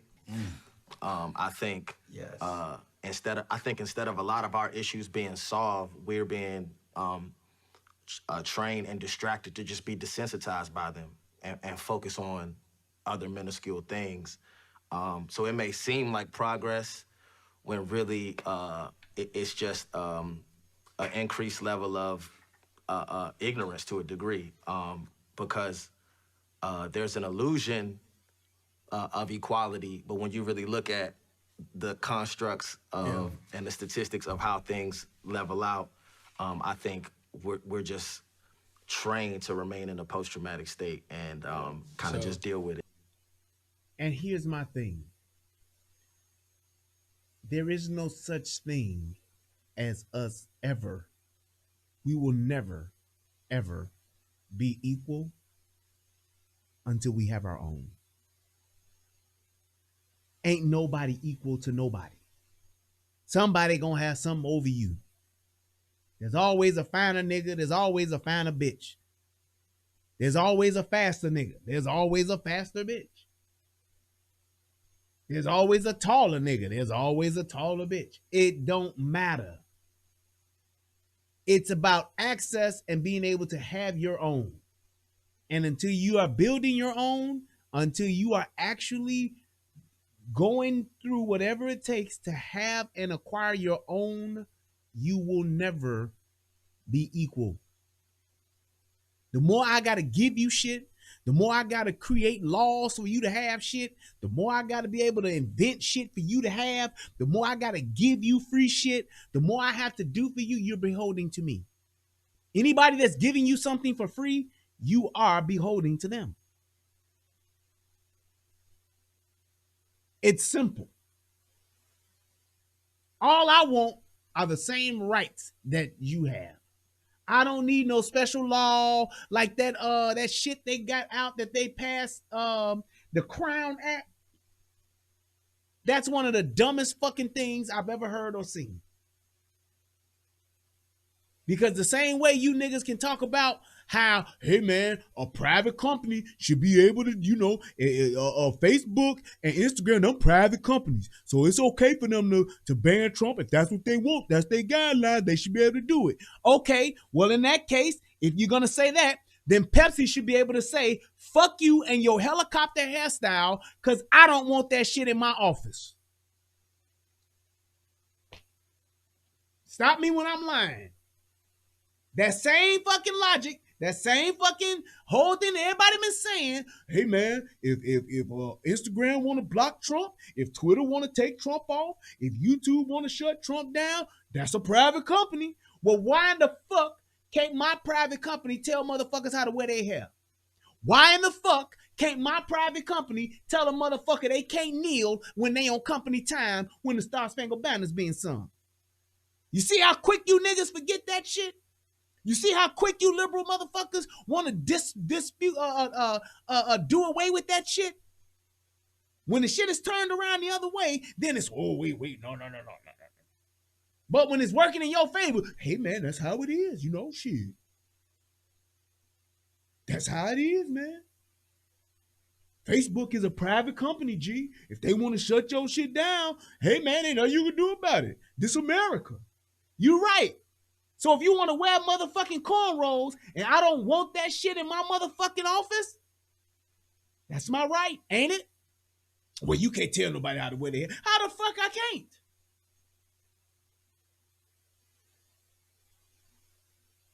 Why can't I?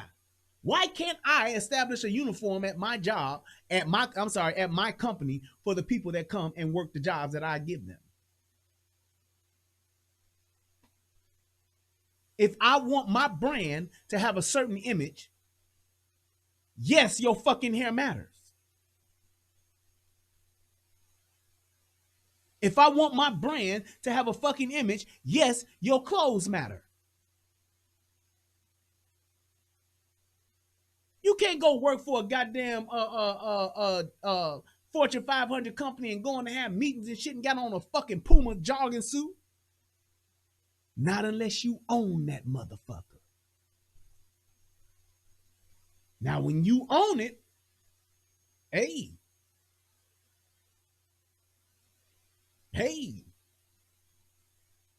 if that's the dress code, hey.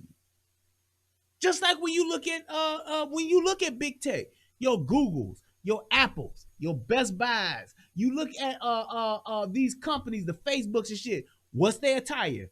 Jeans and a polo. When the Apple store was open, what did they wear?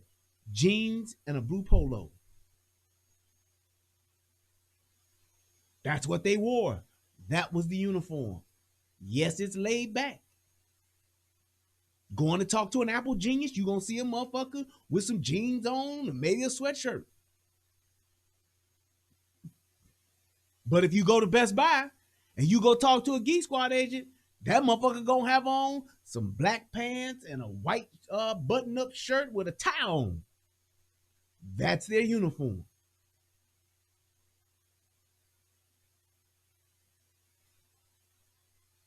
That's all I'm saying.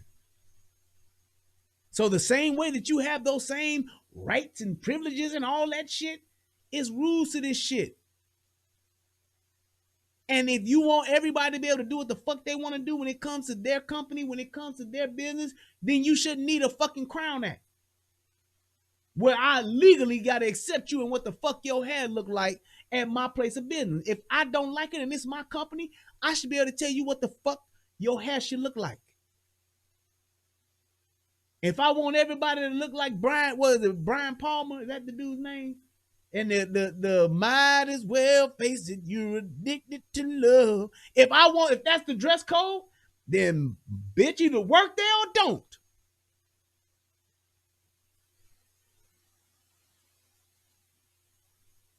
Robert Palmer, that's his name.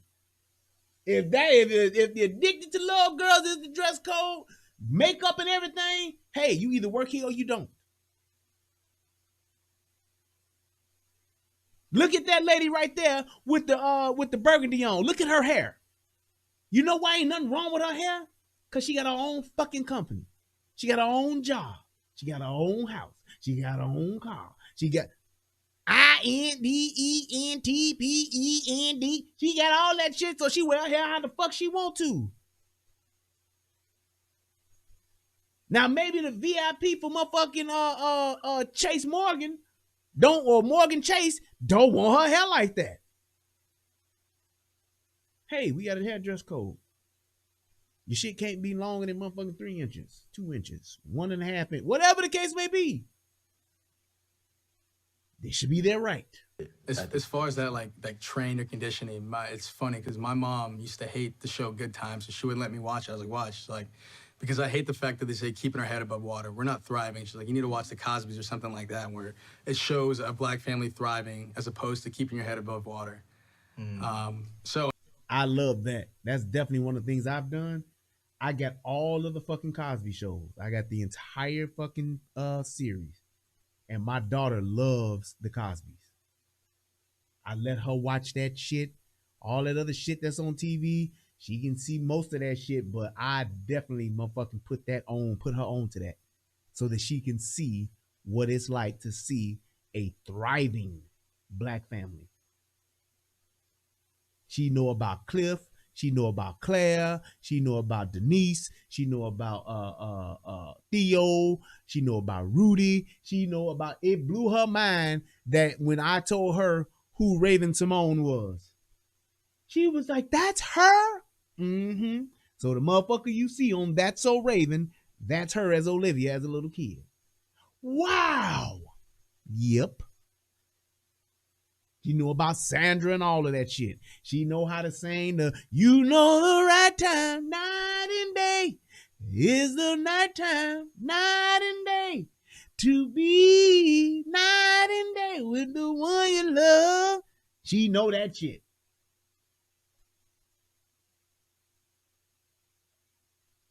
That's exactly what that is. And I do it on purpose. She loved Cliff Huxtable. Part of like, hey, that was made for black people just to show our conditions, and they didn't get better. I don't think they moved on up. It's like being intellectually disabled, right? Yeah. Yep. You know, and stagnant. First off, I think education, right? You know, you have situations in, you know, black communities, white communities, whatever. The fact of the problem, there's not enough tax-paying individuals in those underprivileged areas. So that's why the education is not there, the teachers are not there, the books are not there. So it's definitely still a huge disadvantage for. And again, that's all community-based. Again, that's all community-based. So when you have a fucking Target in your neighborhood, it helps with taxes because of the resources you can get from having it. So why would you burn down the Target in your neighborhood? Because you mad about George Floyd all the way in Minnesota. Why would you go and tear down the Foot Locker and loot the Foot Locker that's in your neighborhood paying taxes? Because those go to your resource. That goes to your resources in your neighborhoods, to your schools, for your community centers, for all of those things that you have in your neighborhood. That's what they go for. So when you got motherfuckers tearing up property in your neighborhood, fucking up the grass, property values go down, taxes go down, resources get lowered and cut. That's why one of the things that I always say about these motherfuckers that got all these damn Arab motherfucking stores in they fucking neighborhoods, the politicians in those neighborhoods should be getting pressure from the constituents, tax the fuck out of them. They should have the highest taxes in the goddamn area, in the community. You motherfucking Arabs want to come in here and y'all want to have a liquor store on every other fucking corner, you should be paying the most taxes. Y'all want to have these bullshit ass stores where y'all selling this bullshit to us, y'all should be paying the highest taxes. But instead, they getting tax breaks.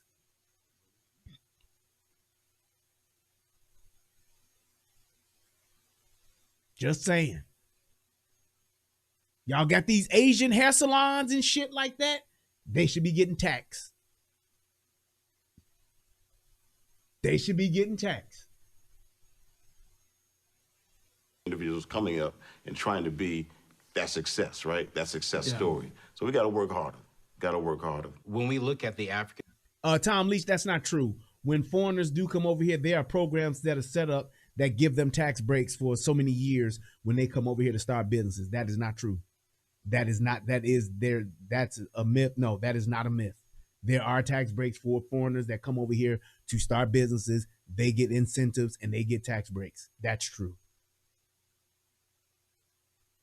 So, sorry. American culture and the African American communities. Do y'all feel as if the education is the same compared to white communities? And do you feel as if financial education is being taught in our communities? Not just in the high schools, but in the community in general as a culture. Wow. Personally, myself, I grew up with two loving parents, right? They were entrepreneurs, right? And I watched. Notice that? You heard what he said? He grew up with both parents. They were entrepreneurs, and now he is too. See how that works? Don't know if they had Big Shake's chicken, but they damn sure got it now, and he's the reason why. You see that? The other dude that was up there that spoke. The other black dude that spoke. You see how much of a difference that they are and how they speak and all that kind of shit? Just because of how they grew up, it makes a difference. Now, does that mean that they the best motherfuckers in the world? No. This dude could very well be an asshole. We won't know that. But I'm just saying you have an advantage to having both your parents in the home. Not to say that somebody who won't amount to nothing, but you have a better chance at success. You have a better chance of having and living a balanced life and being a balanced individual by having both parents. Shit. I watched them hustle, so I learned from them, right? My peers didn't have that. My peers didn't have a dad. My peers were out the street hustling. They were doing whatever they were doing, but they didn't have that. Just really having that support and understanding of what it meant to be fiscal educated, how to get a bank account, how to write a check. Nah, that wasn't there. So it's kind of hard to succeed when you don't know the basics about financial literacy. Yeah, and as far as financial literacy, the fact of the matter is black people haven't had that much experience with finance in general to educate the past generation. You think about it, a lot of our parents came up, my dad was a working class guy, so we were never just having to manage wealth because there wasn't wealth there. So I think as we progress as a race and a society, hopefully we can catch up and there will be those chances to educate our kids about financial literacy. But a lot of us just didn't have the finances to educate people on.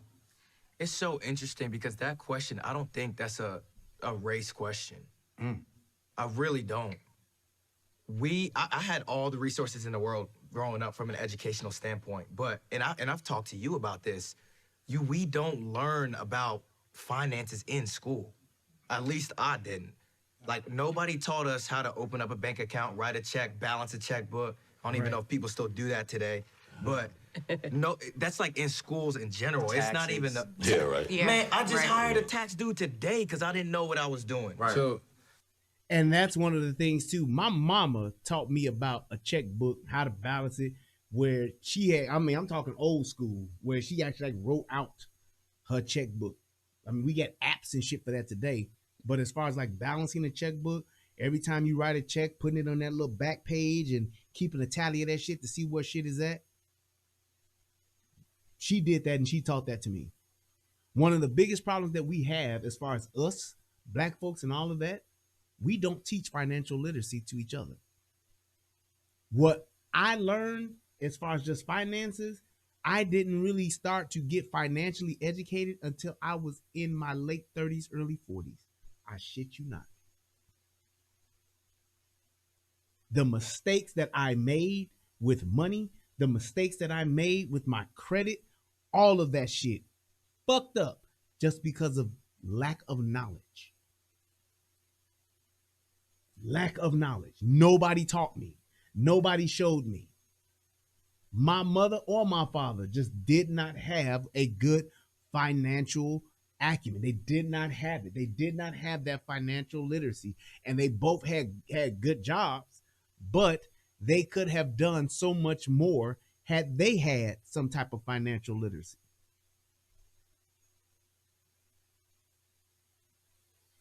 Just learning those things, and I learned them so late in life. So look at where I'm at.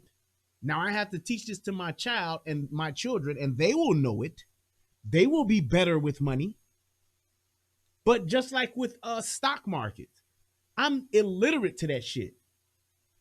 I've owned some stock, but as far as just being literate in just the literacy of just the stock market, I'm totally ignorant to it. I got somebody now that's willing to help me just to get started in the stock market and understanding it. Because it's not about me, well, get you a stockbroker and just get up to... No, we need to learn this shit and know this shit so that we can actually teach it to our children so that they can actually benefit from it as well. Because what will probably happen, what I do in the stock market at my age, I probably won't benefit from it. It will probably be my children who will get the opportunity to benefit from it. I know I won't. The chances of it happening for me are slim to none because I'm getting started so late, but I'm not going to let what I don't know get passed on to my children. So one of the things that I want to do as a father, I want to leave my children with some type of stock portfolio. Something. So that shit matters. Like in the black community, as far as like your family members teaching about that financial literacy, as opposed to a school systems. I went to a white school too. They're not going to. So I understood that as school systems, but as it pertains to the school system, there's not enough education on financial literacy. I don't want to put her on the spot, but I'd like to hear from Tasha. She's an educator at an HBCU. Yeah, I don't know if anybody's more qualified to speak on this thing. I agree. It's kind of twofold. So in part, from a professional standpoint, it makes me very sad. We have students who you can tell they know nothing about finance, no financial literacy whatsoever. They barely know how to complete their financial aid requests to get into school. And then once they get there, you think you have to max out your student loans just to take care of yourself. Because if something happens in these 9 months that you're away at school, you can't call home and get any money. So you max out as much as you can borrow because you think you got to have it stored up to take care of yourself. And it's sad. It's heartbreaking because then they leave that, I mean, you know, you've written a book on it. Their interest goes up and all that, and then you spend the rest of your professional life trying to pay for the profession. And it's heartbreaking. But on the other side of that, I think about my own personal story. I think sometimes you carry the weight on your shoulders because you're the difference maker. I'm the oldest of 4 children, and my parents did not teach us much about money. I thought You know, everything I brought home, I had to put on my back or on my feet. I just thought that's how you show that you have money.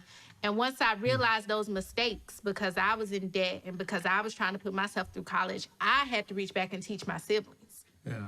So even to the point that as an adult, we have gotten together as 4 children and said, okay, whose credit are we fixing next? Everybody take their money. Let's, you know, how much in debt are you? And we fix it as a family.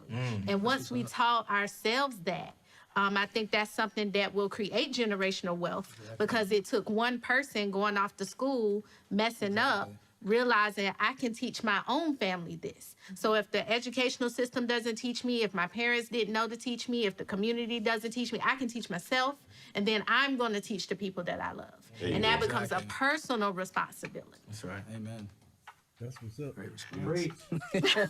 Great response. Do you all believe as a race, I'm not talking about you specifically, but do you believe as a race, African Americans, we play the victim? And there it is. Hey, man. There it is. No. I'm just gonna leave that as a one-word answer. I'm not even gonna jump in deeper than that. No. Yeah, I'm on the side of absolutely not, and I will leave it there until somebody disagrees. Yeah, then I'll jump back in. And now I'm gonna step out. Well, you know, I mean, I'm gonna be real. I'm gonna say yes. Let's go. I'm gonna be real. I'm gonna say yes. Give me an example. See, it's a loaded question just because I'm not gonna sit here and say every single African American side's either on the yes side or on the no side. I say yes to mainly spark conversation, but also I know you're not talking. You said not personal experiences, but that's all I got to go on. I will say, you know, just based on where I am in life, I've gotten a lot of pressure from African Americans. Feeling like, you know, I've gotten to where I am because of white people, or you can't speak, you didn't grow up like I did. Like I came from the hood, you know, I didn't have the same opportunities and privileges that other people had. And though, you know, I believe that to be true, in today's America, I really do feel like anybody has the opportunity to rise to the occasion. Now, is it easier for certain people over others? Yeah, I mean, let's be real, yes. Like, that's 100% true. But, you know, I just keep hearing, like, systemic oppression, this, that, and the third. Like, yeah, we get it, I know. Like, we all know. Like, we all know. But the opportunities are still there. Will you have to work a little bit harder to get to where you want to be? Absolutely. Because of how you look? Absolutely. I'm a testament of it.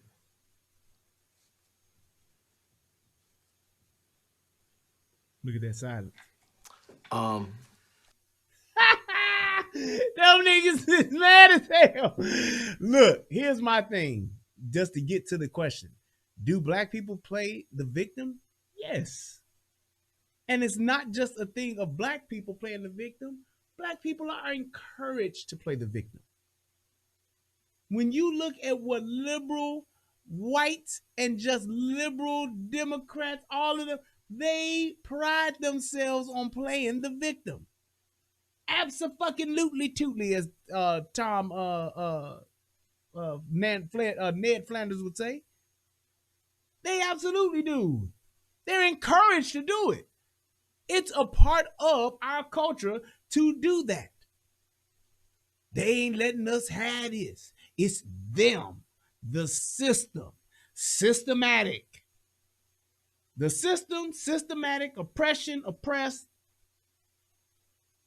appropriations, all those trigger words are done to encourage people to do that. Shout out to Chris Cortez. He says, love the channel. Keep it up. Thank you, sir. We are encouraged to play that bit.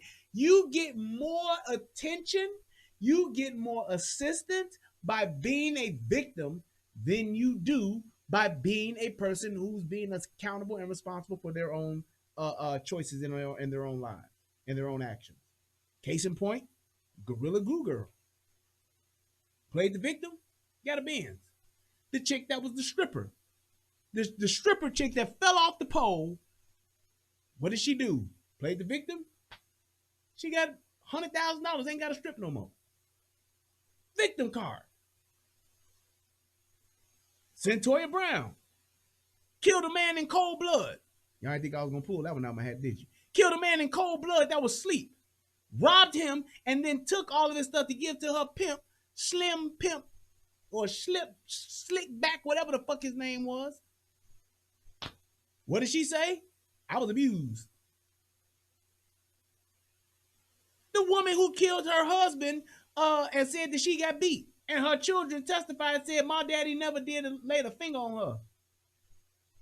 She got off, didn't get prosecuted, said she was abused. The woman who killed her boyfriend or her husband and said she did it because she was abused as a kid at 7 years old, her father molested her and made her perform oral sex on him. Played the victim. So how are we not playing the victim card? Tell me that. How are we not playing the victim? If you want to ask that question, for those people who say that they are, why are all of my examples are women? Because they do it the goddamn most. Sorry. Shoe fits. Wear it.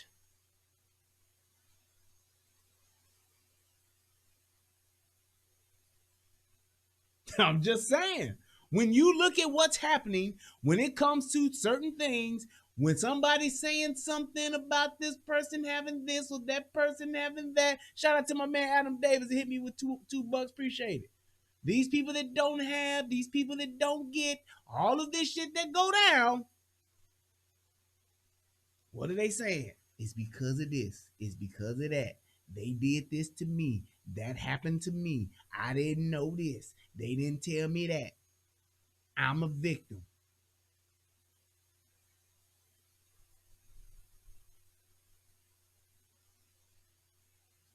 So yes, Sinead said, yes, we do. And I have one in my pocket just in case.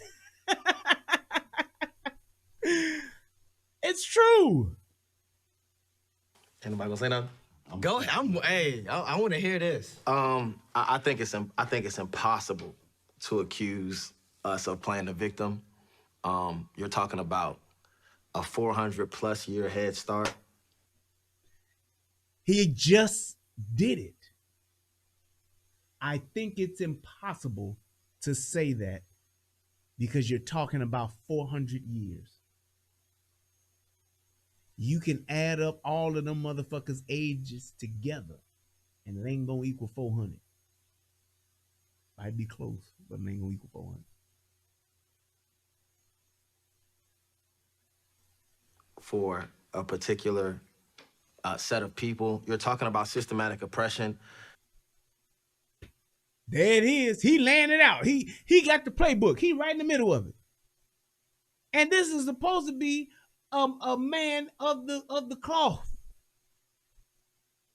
This is supposed to be a kingdom builder. That's what I meant by a post-traumatic state. Is we're at this stage in 2020. We're trained to say, yeah, it's unequal, but that's just not okay to me. I don't think we should. Yeah, but is it true? It's what's okay to you and how you feel in your feelings. Right back at it again. What's the truth? What's the reality of what's happening? Where is the truth in what it is that you're saying? Show me some facts to say this is why they can't say this because of 400 years. Fuck this 400 years got to do with any of this. Post-traumatic stress, okay. Post-traumatic stress, that's just like say, hey, look, I got PTSD. Okay, what am I doing to resolve it? There are plenty of people who are functioning well that have PTSD or suffer from it. They are not victims. Most people who you see that have service dogs suffer from PTSD, some form of anxiety, some issue. They have a dog to help them work through it. They're functioning. They're not victims. get to the place where we just accept inequality. Correct. I'm not encouraging stagnation, so I agree with you. I'm not encouraging throwing in the towel like, yo, it's not fair. That's not what I'm saying. That's exactly what you're saying. You're giving in to the idea of saying, I can't because of this. I didn't because of that. I didn't make it because of these 400 years. I didn't get a fair chance because of this systematic oppression. I didn't get to do this in life because of the systematic racism. That's exactly what you're doing. While striving to be your best self, you should never accept inequality. And I think that's what we're being trained to kind of just be like, yo, this is just the way it is, and to no longer call it out. And I'm not even saying we got to go picket, protest. I'm not saying none of that. But at least in conversations like this, if we're not going to set a standard, no standard is going to be set. No. There isn't a standard. It's a solution, and it's about having your own. It's about having your own. That dude at Big Shake Chicken, he ain't got to worry about no white man holding him back from getting a promotion.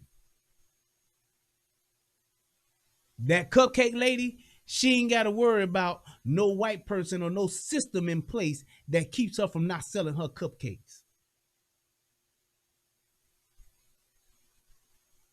That lady that's doing hair, she ain't got to worry about the PTSD from the systematic oppression that keeps her from earning a living.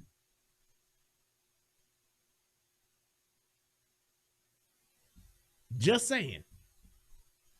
She's still doing hair, as much hair as she want. She's selling as much hair as she want. She can work as long as she want, as hard as she want.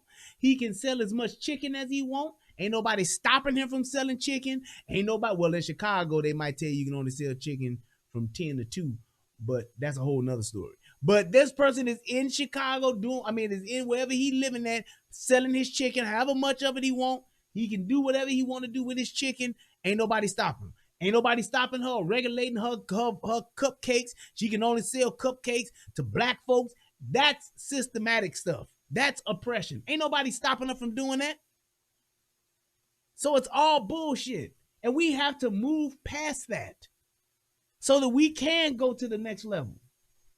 That nobody else is going to stand it. Nobody else is going to set it. You're talking about, statistically, like factually speaking, at the onset of the 20th century, you're talking about owners only giving land to specific races. That's generational wealth. Go and get your own land. You know, y'all saw a few months back, maybe about a year ago, there was a group of black folks that bought like 90 acres of land. Y'all remember that, right? Who stopped them? Who kept them from buying that land that they got? They got 90 acres of land. Who stopped them? Where was the oppression in that? Where's the 400 years of them because they couldn't do that because they was black? And then you'll have somebody watching this who say, well, yeah, but they did that in some little poop butt town somewhere. Here's the thing. It don't matter where you do it at, just do it. And you know why I say that? Because there was once a little place that was full of nothing but sand. It was literally and still is a desert. And a bunch of guys got together, took their money, and bought that land. And then once they bought that land, you know what they did with it? They built a bunch of buildings on top of it. Yep. You know what that place is called today? Las Vegas.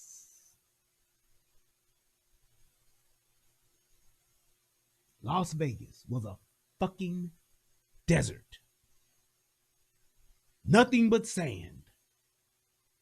They turned that little desert fucking town in that big ass desert state of Nevada and they made it into a fucking paradise. They turned it into an oasis in the middle of the desert. It's an oasis now. Billions of dollars, hundreds of billions of dollars go through that place every goddamn year. But it started out as nothing. Yep, on my way to that one next. And just to prove that it ain't no, oh, well, that's just a one-time thing. That's what Dubai was. Same shit. There's actually, I was watching a video about 5 or 6 months ago. There's actually some other islands that were purchased around Dubai that they were building up and turning into resorts and all of that kind of shit and expanding on it. But this damn COVID shit kind of fucked it up. Billions of dollars, hundreds of billions of dollars tied into this project of them literally building fucking resorts and shit out on the fucking desert and in the water for motherfuckers to come and to fucking live, and I mean the vacation and all that shit. It's like a group of several islands that they were developing, and the shit kind of got kiboshed because of the economy shit that happened with the whole fucking COVID shit. Fucked it up. Billions of dollars tied into it. Motherfucker said, fuck it, yes, we gonna make islands. Connect them all, have it away. It's like it literally looks like a fucking, you can YouTube the shit. You can see the way that they make it. It's like something like the Circle or some shit like that, or the Circles or something. It's some wild shit like that. Man-made shit where they got these motherfucking villas and shit and these motherfucking resorts out there on these all islands, man-made, that they connected. The Palm. That's exactly what it's called. The Palm. It looks like palm tree. It looked like a palm tree. That's how they did it. They're like, you can actually see aerial footage of it to where they stopped motherfucking making it because the motherfucking funding for the project stopped because of the fucking economy shit. But the shit literally looks like a big ass fucking palm. All motherfucking islands and shit man-made that they build and shit on. Out in the middle of fucking nothing. So I'm saying that to say you can build it. You just have to get the resources together to do it. That's it. Yeah. You're talking about bank loans only being given to specific races. How can you That's generational wealth. Correct. So we can't, it's not even like this is ancient history. That's what blows my mind. This is recent history. But he didn't say that didn't happen. Mm-hmm.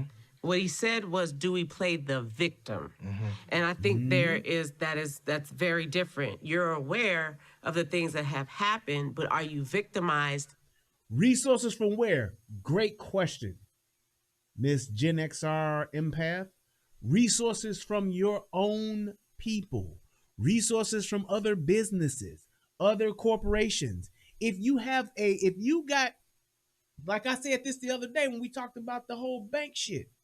If you got together with your wealthiest blacks, came together and said that we're going to take this money and we're going to do a startup company. We're going to use this shit to reinvest shit. We're going to start up our own bank.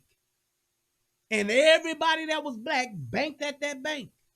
And those banks had motherfucking branches all over the goddamn country. Then now, when you have somebody who want to create some shit like a Las Vegas, it ain't necessarily that they got to fund it all, but hell, that's a hell of a power piece to have in there where you got a fucking bank that's worth several $100 billion, billions of dollars, because you have that much invested in it and they have that many fucking clients, that many fucking accounts. It's that simple. When you look at the resources that you can invest in, that you can use to get land, it's easy if you can come together. But when you got niggas who willing to donate $10,000 to a chick who left her fucking kids in a hotel, as opposed to donating $10,000 to a black man that want to start a barbershop, that's why. We put more money into GoFundMe's for fuck shit than we do into our own people that are actually trying to build shit, relatives included. Now, I'm a person that ain't all for business and family mixing, but it's motherfuckers that we know that we could say, hey, this person could use this money better than this person could. Shaniqua that got 5 kids by 4 niggas and in the past 4 years, I'm going to give her money as opposed to giving it to my nephew that's struggling in school right now because he ain't got no money, but he getting straight A's. But the nigga eating noodles every goddamn day. Well, I had to do the shit. I'm going to let that motherfucker struggle too. That's what we do. I'm going to take $500 because such and such coming home from jail. They done did 15 years, so we're going to throw a party for them. But, you know, my niece that's in school right now, going to school to be a dentist, whatever, I ain't going to give her no money.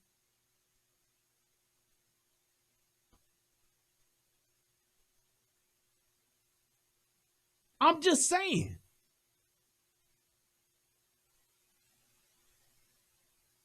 I'm just saying, that's what we do. So when we talking about getting resources together, from where? It's from us. Shopping in our own neighborhood, shopping with each other, shopping up for us first. Not to say we got to be the only motherfuckers, but we should be the main motherfuckers we shopping with should be us. Because everybody else does the same thing. But we so busy trying to fuck each other over, trying to fight each other, and trying to fuck each other that we ain't funding each other. Ooh, you don't like that shit, do you? We'll fuck each other over. We'll fight each other. We'll fuck each other. We'll fuck each other up. But we won't fund each other. Ain't that something?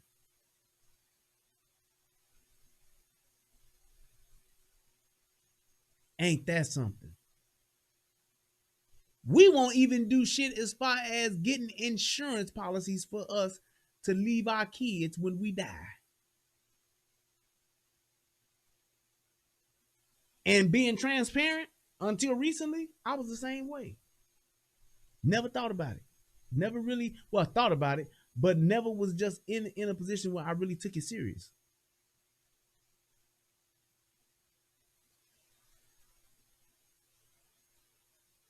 Never really took it serious.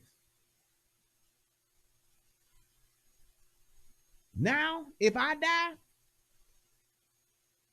my family will be straight. If my wife die, we'll be straight. And it's good to know that and just to have that type of comfort, because that shit matters. If I die right now and didn't have shit to leave my kids, man, that's why them motherfuckers will fuck around and be drug dealers and be strippers and be fucked up in the game. Getting fucked over by somebody.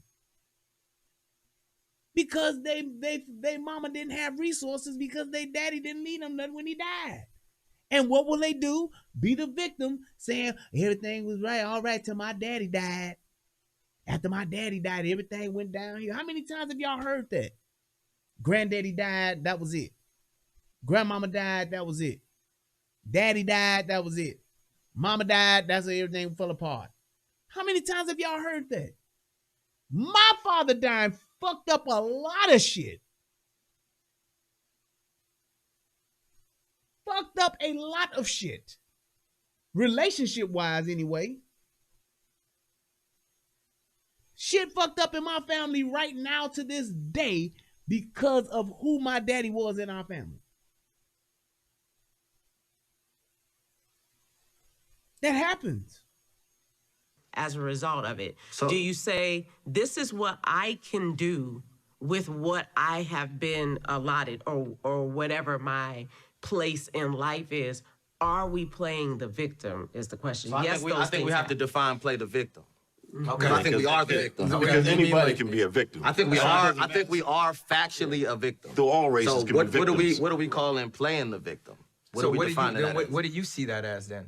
What do I see what as? Playing the victim, like when you hear that, like what does that trigger for you? Play the victim means I'm acting like something is being done to me that's not being done Or to me. always That's what I complaining. hear. Always complaining That's what I about hear our history. That's what I hear when I hear play the victim.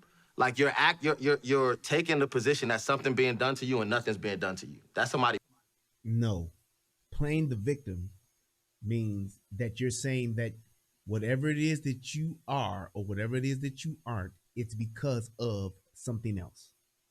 This happened, that happened, 400 years ago, that happened, 200 years ago, that happened. The system in place is what's happening. That's why I can't do what I need to do because ain't no banks gonna give me no loan. I wanna have my own business, but I can't get no loan from no bank. Victim to me. This is what I hear. And that's not the case to me. This You is know what I mean? hear. Yeah. Get over slavery. Stop talking about it. We're all equal now. You should be ahead. It's not about being all equal now, but get over it. Because if you don't, you can't move forward.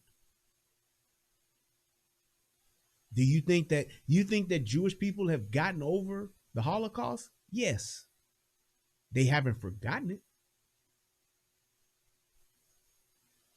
But they've gotten over it. You should be further than where you're at. Stop talking about the old days. I'm gonna stop right there. But Yeah, that's what it triggers in my head. So to say like we can't, I don't think you can outrule or like just say, hey, some black people aren't playing the victim because everyone uses excuses. Correct. And people can be using playing the victim by whatever excuse they may bring. But like you said, like we weren't given an opportunity basically to build that generational wealth. And without that opportunity, we don't own anything. So we are having to kind of look for employment like at wherever you work. And even you said there's one person at D1 that's black. And we're 15% of the nation. That's not an accurate representation of America. So therefore, we may not be playing the victim, but we're getting hurt in corporate America or whatever part of life.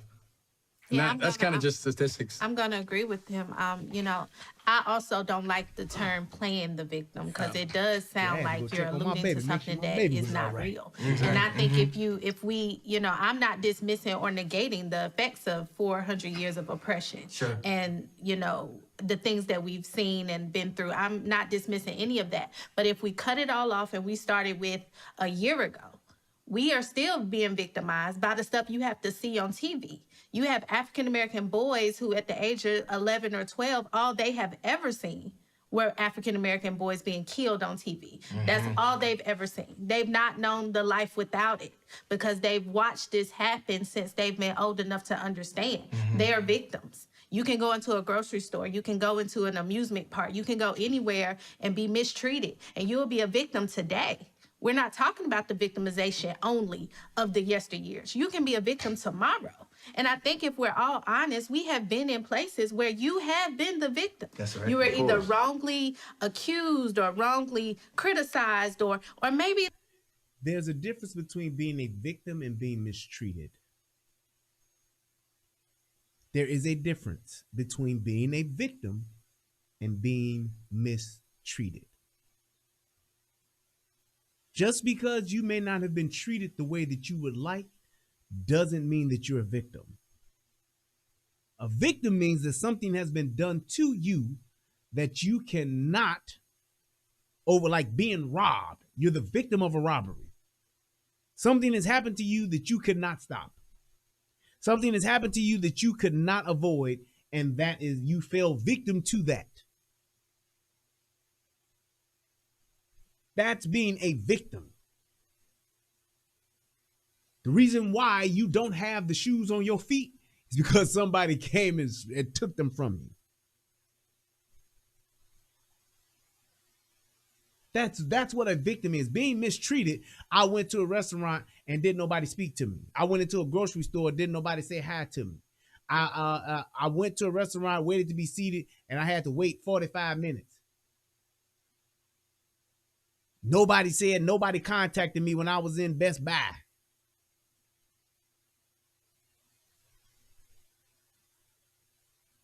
That's not being a victim. That's just being mistreated. Let's not even make it a negative thing. Looked over for a job unjustly. And all of the things that these people are going to talk about is going to be shit that you can say, well, get your own. Because she ain't being looked over at for no job at her hair salon. Is that the one that do hair? I can't remember. Oh, no, that's the one that work at the HBCU. Yeah, she might be looked over. But I'm just saying, when you got your own business, ain't nobody looking you over for no promotion. If you honest and truly, if you really believe that white folks got it in for you and white folks mistreat you just because of the color of your skin, that should be even more of an incentive and a driving force behind you having your own shit, having your own job, having your own company, having your own business. It should be even more of a drive for you. Every pro-black, every person who believes that they being hated on because of the melanin in their skin, you should be even more inclined to have your own business. And then that way you don't have to even be a victim to it. You don't have to be a part of it. You don't have to deal anywhere with it at all because you got your own. Do you think that a black barber is sitting there talking about he's being oppressed? Do you think that a black barber who's sitting there cutting black folks' hair day in and day out? Hell, I even know some black barbers that cut some white folks' hair and do a good ass job. Shout out to my man Q at Presidential Cut. I'm just saying, if you got your own shit and you your own boss, you ain't got to worry about no white boy, no white man, no white woman, no corporation, no company person, no VP, no CEO passing you up for any goddamn thing. Happening. So there's a rationale to the relevancy of still being victimized. Yeah. Yeah, and like I was, to her point, it's not even like this is ancient history. We're talking about 1960s, 1970s, like that dude probably wasn't even alive in the 60s. Or if he was a baby. I was not alive in the 1960s. Like the Civil Rights Act was just passed halfway through the 20th century. Like it's not even hundreds of years ago. Like, and here's my thing with that. To your point, civil rights was just passed in the 60s. That being the case, it's not going to be overnight progress then, right? It's not going to be there, that's it. Law's been passed, that's it. So that should tell you there that it's all a process, but what you have the right to do, what you have the ability to do, what you are, as far as people liking you, as far as everybody liking blacks, everybody liking niggas, everybody cool with blacks, it'll never be that way. That takes time. Are people still gonna know that you're a white person? Are people still gonna understand and acknowledge the fact that you're a black person? Are people still gonna realize and acknowledge the fact that you're Asian, that you're Hispanic? That will never change. It's about saying, what do I have access to? What can I do? What can I get? Who's stopping me from having access to something is what you should be concerned about. And if there's another way to get around it, then can you or are you doing that?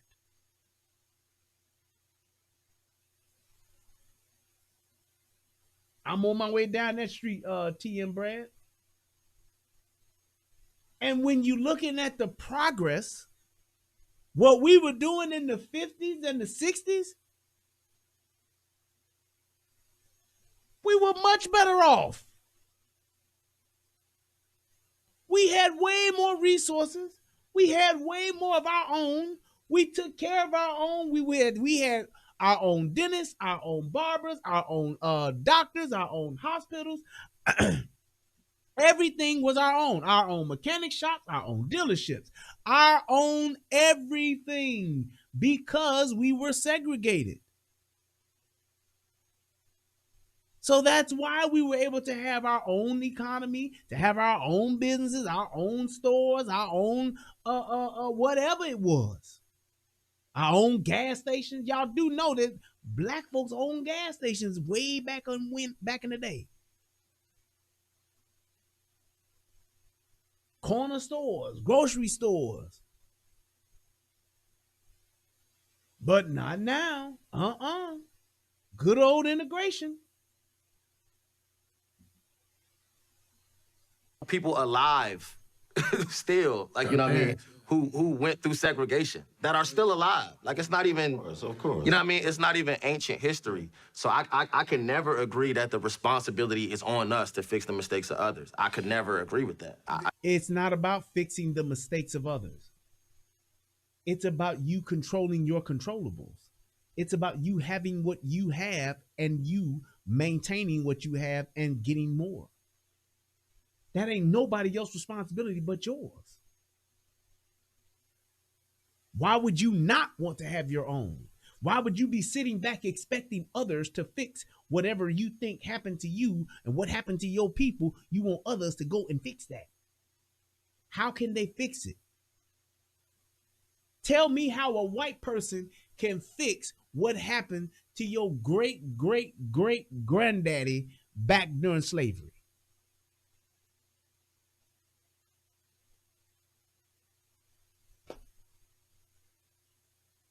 Tell me how. What is it that can be done? If you talking about, well, we can get reparations. If you want reparations, that's something that's going to have to come from the government, not white folks. If you want reparations, that's going to have to come from your government. So go talk to Joe Biden about it. See what he tell you. Can't. And it doesn't take away, something that I said on the back end of my last answer. At some point, as a family, as a community, you can gather the people you love and say, let's get us out of this. Correct. And then you could say, well, we're no longer playing the victim. We took pride and took our own responsibility. And then you can build all that up, and tomorrow you can go somewhere. You know what I said would have happened if we ever got 40 acres and a mule, right? They live, 86. If they ever gave, anybody know what I said about that? I don't know if I'm gonna see who really watch me. Anybody know what I said? What would happen if we got 40 acres and a mule?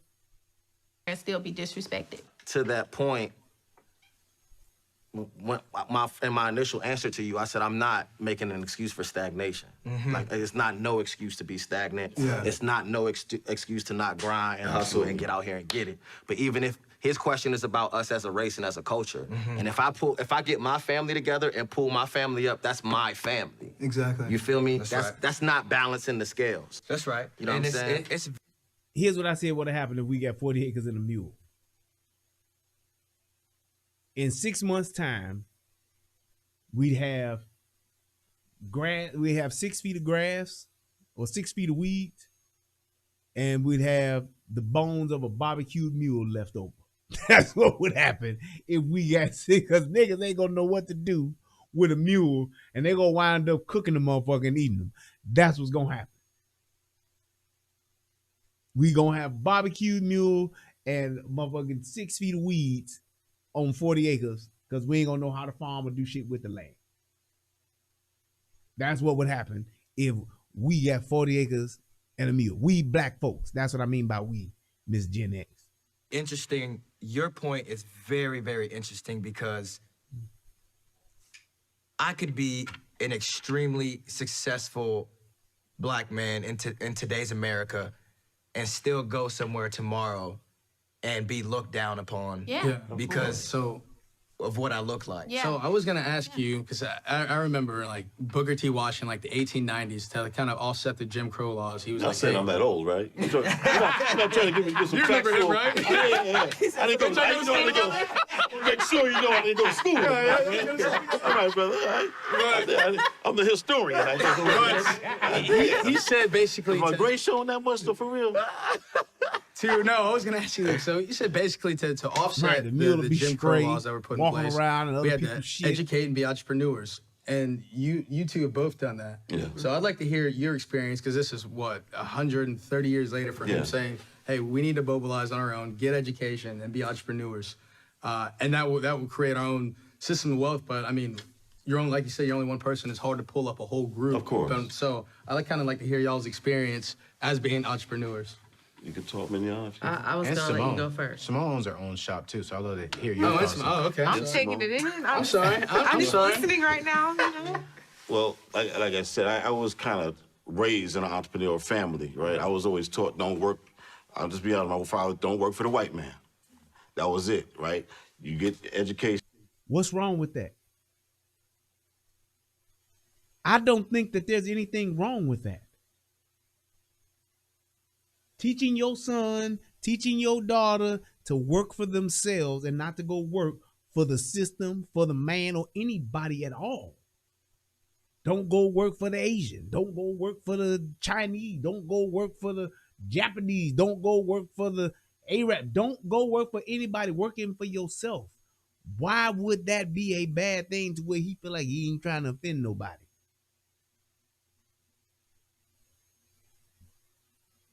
Working for yourself ain't got nothing to do with color. Don't go work for no motherfucking body. I wouldn't want my children, if their careers what they want to do in life, I don't want them to have to go work for nobody that they don't want to work for. Work for yourself. What is wrong with that? That shouldn't be a black or white thing. That shouldn't be a race thing. That should just be a me thing, a personal thing, a success thing. Anything you could take. You think Elon Musk was thinking, I don't want to work for no black folks, so I'm gonna go ahead and get good with these cars? You think Jeff Bezos was like, I ain't gonna be working for no black people, so I'm gonna go ahead and get this online stuff off the ground? He didn't want to work for nobody.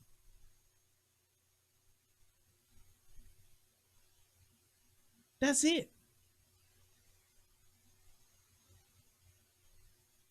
That's it. I don't want to work for no goddamn body. So let me go do this. It ain't about working for black folks or working for white folks. Put it towards your own business. Put your own 2 feet on the ground. Save your money. Get a hustle. He's showing me all these things to do. So it was always in my mind that I had to work for myself. The only way I'm going to come up is to work for myself. So I was never trained to, you're going to get a great education, then you're going to go get a great job, and then you're going to be successful, then you're going to raise a family. Now, it was out, go get your own brand, raise your family, give your brand to your family, let them continue that generational wealth. So that's the way. And that's what, and that in itself should be a thing that you can definitely do that. I got a cousin right now. Shout out to my cousin Avery. My cousin in Memphis, Tennessee, got his own business. He got his own food truck. He got a business called Clay Smoked Tuna. Getting paid like a motherfucker, and got a great product. He got his tuna, his smoked tuna. He got smoked tuna. He got a buffalo chicken dip, and he make dinners and stuff too. Working for himself. Been doing it for about at least 4-5 years now. Making his own money. Got a food truck. Got a little spot where he go and do his cooking and shit. Making dinners. He's selling dinners. He does pecan smoked wings. Smoked wings. He do all kind of shit. That smoked tuna is amazing. Own business. By himself. I wish he had a way where he could like send the shit through the mail and mail the shit to me. But if you ever in Memphis, go to Facebook and go to Clay's Smoked Tuna. Try some. I promise you will like it. Great. Every time I go there, I get some and bring some back. And I don't ask him for the hookup. I don't ask him to give me some for free. I pay him what he charged. I got you, cuz. Hit you on the Cash App, take my credit card, all that. You in Memphis? Try it and let me know what you think of They Live 86. Clay's Smoked Tuna on Facebook. You can Facebook, hit him up. He can tell you where his truck is at. He got stores where his product is at and stuff where you can go in there and get it. All that kind of shit. Yeah, he's been looking into the dry ice thing, trying to figure it out. Because it is tuna, and you can't have that shit going out, going bad and getting the motherfuckers. It's seafood. That'll fuck somebody up. But he does it all himself, cooks it all himself, and sells it on his own. He got people working for him. They deliver the shit. He'll deliver the shit to you. He take it to different companies and shit like that, doing it on his own. He is an entrepreneur. He grind like that. Every day he out there getting it. It's all about your mind state and your mentality. And that's the way I gotta keep it moving. Okay, so give me rephrase the question that you had specifically. And basically, what I was saying is Booker T. Washington said to offset any type of segregation or discrimination or from playing the victim, we need to educate and be entrepreneurs. Mhm. Has that experience kind of helped you push through, and have you been able to bring others up because of your entrepreneurship? Okay, so thank you for that question. I definitely believe that entrepreneurship is freedom. Yeah. It's ultimate freedom. I was writing down a thought just yesterday as I was flying through Chicago that one sign of enslavement is a name change. That when people say that you're something that you're not. So if I was to go and address the same idea with biblical characters, we could look at Shadrach, Meshach, and Abednego. That was not their name. Yes. It was their name that they were given in enslavement. And I can just imagine how they were in a room together and, And this is where it kind of went off the rails, because what he asked, I think, should have been really just emphasized on, and that's why I'm gonna do it now and wrap it up with this. When you're talking about victim mentality, you're talking about us being victims of slave, you're talking about us being oppressed as a people, you're talking about systematic racism, you're talking about all of the cultural appropriation, you're talking about all of these things that has happened to us. Right, his face is looking like, God damn, did you taking all day? All of those things that have happened and that have occurred, the solution was, and still is, entrepreneurship, getting your own shit, essentially. Just having your own thing, doing your own thing. So, do you think we are progressing in the right way? I think what our culture is doing right is that we've always been able to take our pain and channel it into expression. Our culture is at the top of every industry. Our culture has gone. I have plenty of examples in my life of people who stuck their foot in the door so that I could pass through. That's not always out. Through my veins that had things taken from her. Like Meshach and Abednego. That has that experience kind of Well, like I said, I was kind of raised in an entrepreneurial family, right? I was always taught, don't work. I'm the historian. You said basically my great show on that much stuff for real. But I was going to ask you that. So you said basically to offset the Jim Crow laws that were put in place, we had to educate and be entrepreneurs. And you two have both done that.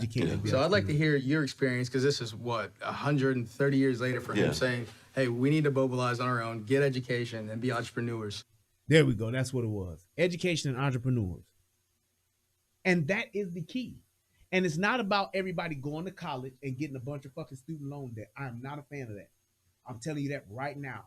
I am not a fan of everybody going to college, getting motherfucking $100,000 in student loans and all this shit, and then going out and spending the next 40 years trying to pay off the student loans. By the time you pay your student loans off, you're about to retire. And then by the time you retire, you ain't got nothing but barely enough to motherfucking live month to month off of, which is pretty much what you was living off of when you was working.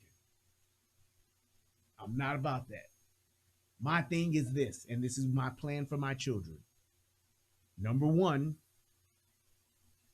go to school and get your basic education. Number two, you must absolutely, when you graduate from high school, the year that you graduate from high school, over those summer months, you ain't going on no motherfucking vacation. You ain't going to explore the world. You ain't going to do none of that shit. You gonna take your ass and you gonna take a real estate class. You are going to become a real estate agent where you live. Once you do that, live your life like it's golden. Because I have, number one, gotten your ass through high school, and now I've given you a trade. I'll pay for you to go, whatever that amount is, to go through real estate school to become a real estate agent, because that's something you can pick up and put down whenever you want to. Now, whatever you're going to do, if you're going to be a doctor, you're going to be a lawyer, you're going to be a rocket scientist, you're going to be a NFL football player or basketball player, whatever the fuck you going to do after that, hey, go ahead. You want to you got to go get you some student loans, become a surgeon or some shit like that, go right ahead and do it. Because now I've gotten you to a place to where you are able to provide for yourself and you're able to go after your dreams. And if any of that fails, you can fall back on a trade. That's it. Now, if my kid want to go be a stripper, hey, you grown, you living on your own. Only thing I'm asking you to do is change your last name. That's it. You ain't going to embarrass me. That's the best you can do is strip and do the bust it open challenge. Whatever fucking challenge they have at that time, go ahead. In 10 or 12 years, if that's all my daughter can do, have at it. Don't bring no bastards to my house, and change your name. Change your last name. That's it. I can't teach you no more. But that's my biggest thing that I wanted us to get from this whole thing. And this went on for quite some time. They just talked about different stuff, but I felt that the meat and potatoes of it was this. We need to make sure that we are educating ourselves as far as Black History Month and celebration of Black History Month and all that shit, and uplifting ourselves as a people, educating ourselves, not just in college, but in trades, goods and services, knowing how to do something. Because everybody can't be hairdressers. Everybody can't be barbers. Everybody can't sell hair. Everybody can't do nails. Everybody can't rap. Everybody can't throw a football. Everybody can't shoot a basketball. Actually getting a trade. There's nothing wrong with being a plumber.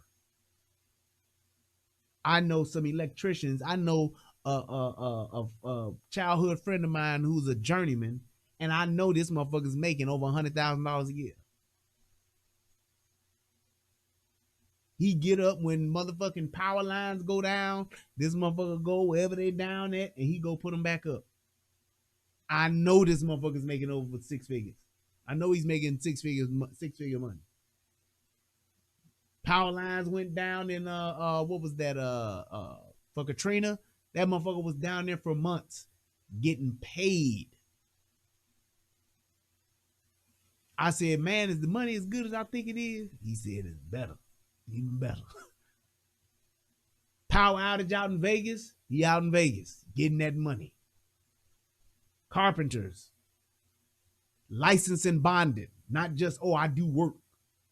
Go get a license and get bonded so you can have insurance and all that kind of stuff. And you know how to do it the correct way, not just working with an old man that done taught you a thing or two, and now you say you do that too.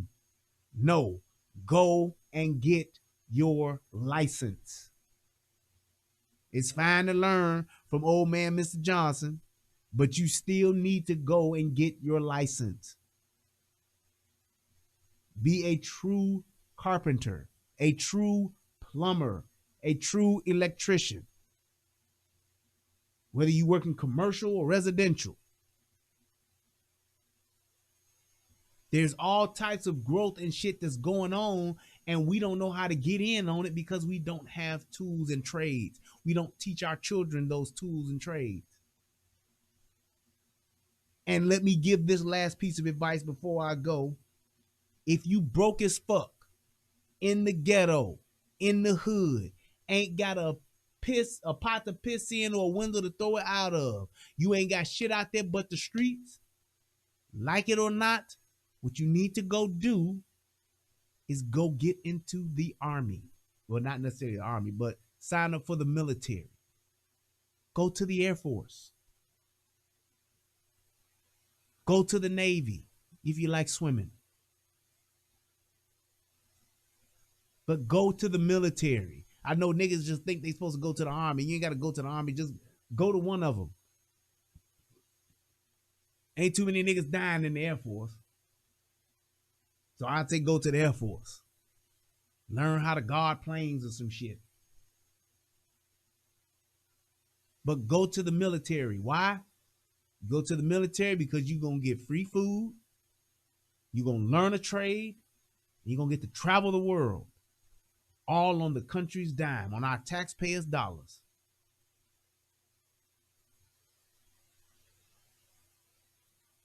And then when you get out, you ain't got to go for 30 years. You can go for 4. Get out.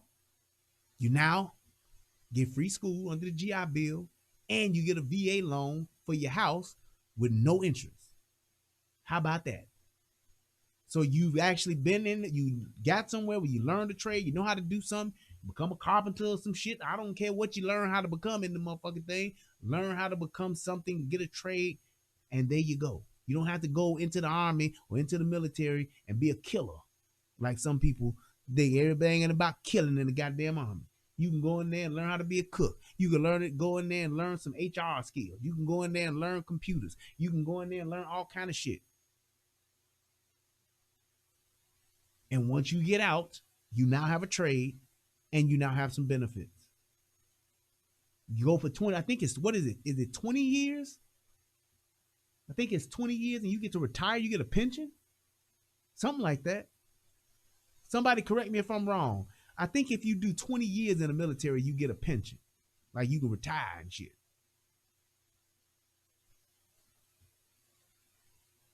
It is 20. There you go.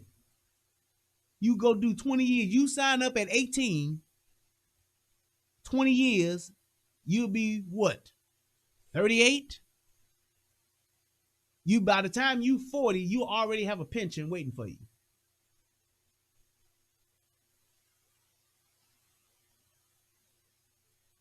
Ain't no shame in going into the military to learn how to cook. Well, I was a cook.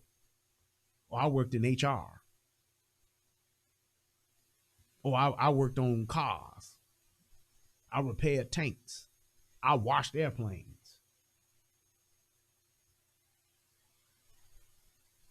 I learned heating the air, AC, HVAC. I learned heating, venting, air conditioning. Same shit. So all you niggas out there that ain't think I ain't got nothing but the streets. Bullshit. Bullshit. Go and learn a trade. That's what the military is for. Me personally, I wish I would have went. I was on some Boys in the Hood stupid shit, listening to Furious Styles talking about the black man ain't got no place in the white man's army, Trey. I literally said that shit when a recruiter asked me about joining the military. Shit you not. I said the black man ain't got no place in the white man's army. He said, well, sir, it's people that fight for that freedom, for you to have the freedom to say that. We the same people that fight for you to have the freedom to say that. I said, I appreciate it. Thank you. but I'm good.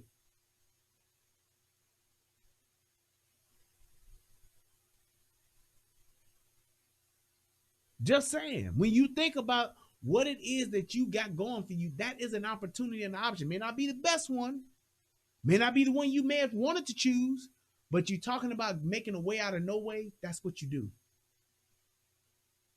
Tell all them little young ass thugs, all them little young niggas, tell they ass, hey man, old niggas, start telling these young niggas, hey man, go to the military, man. Get you the fuck out the hood, and it'll get you somewhere else in this world. You can go start you a life overseas. You can go start you a life in another state. Go do them 4 years, man. Hopefully you ain't got to go down to Fort Hood where motherfuckers be disappearing and shit. But you can go somewhere.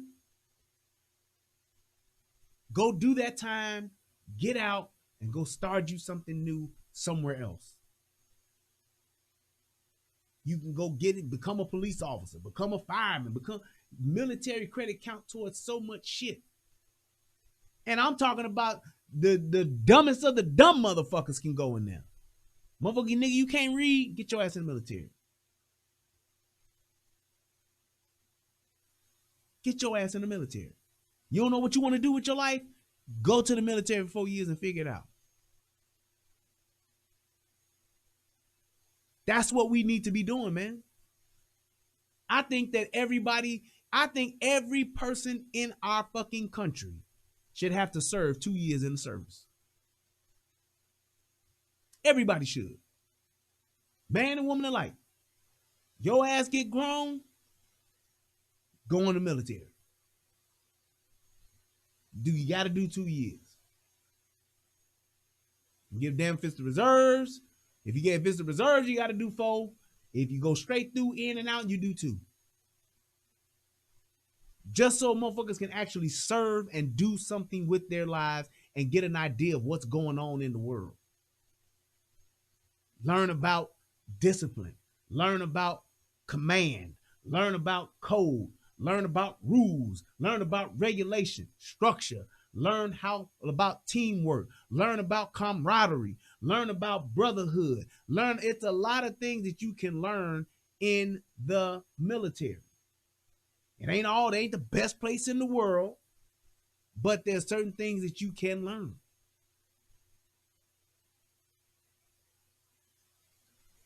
Just saying.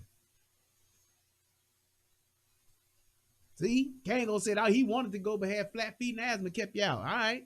That's that small percentage of people who can't get in there. I probably may not would have made it with my flat feet, but I still should have went at least tried.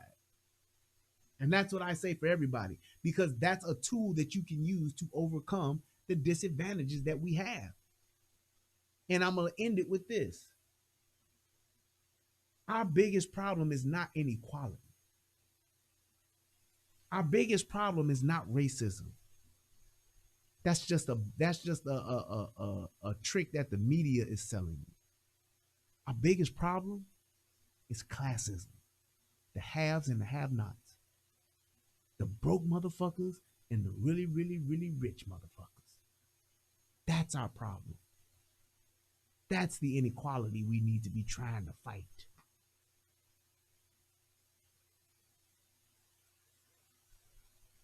That's what we need to be going after. And the only way you can do that is you have to get your own. Start living your life so that those that come after you won't have to live and do what you did. They won't have to live it as hard as you did. For your children. For your father. For your father. Go ahead and start working and preparing and getting things to where, yeah, you may not be able to enjoy all the fruits of your labor, but how about the fruits? Enjoying some of the fruits of your labor.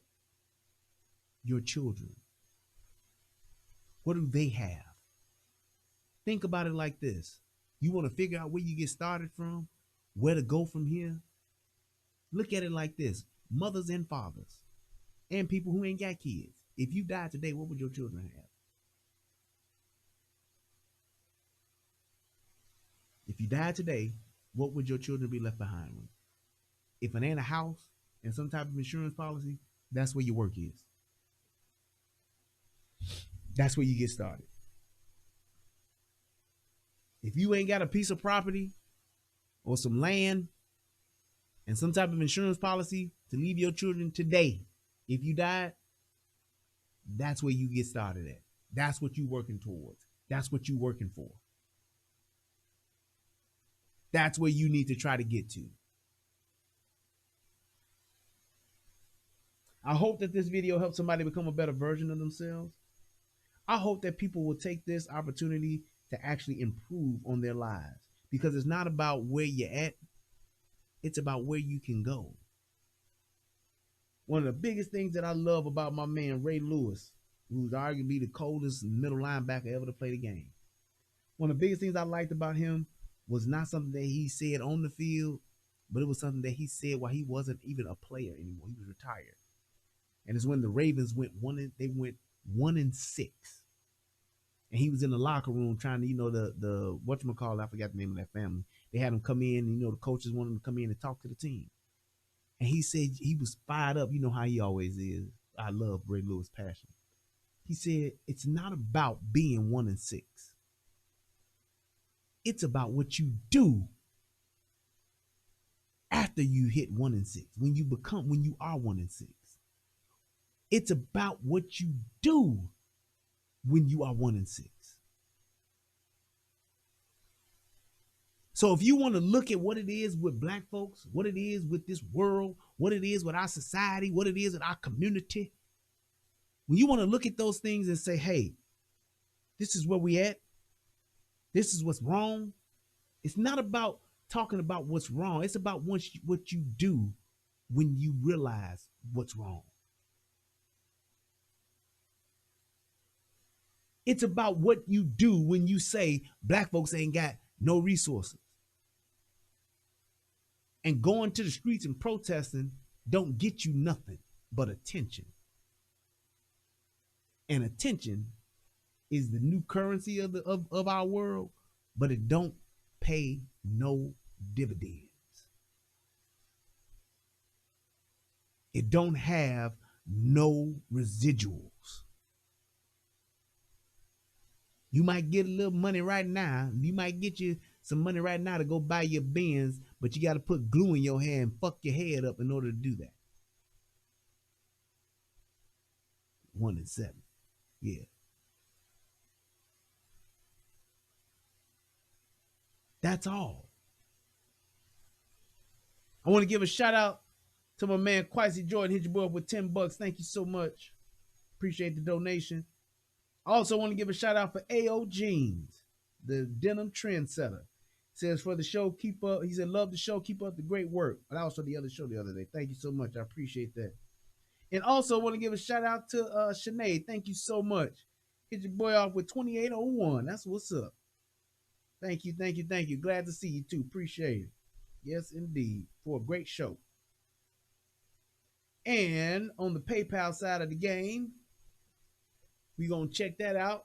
Thank you to everybody that donated. I want to give a shout out to my man, Kevin Nelson. Hit your boy up with $5. That's what's up.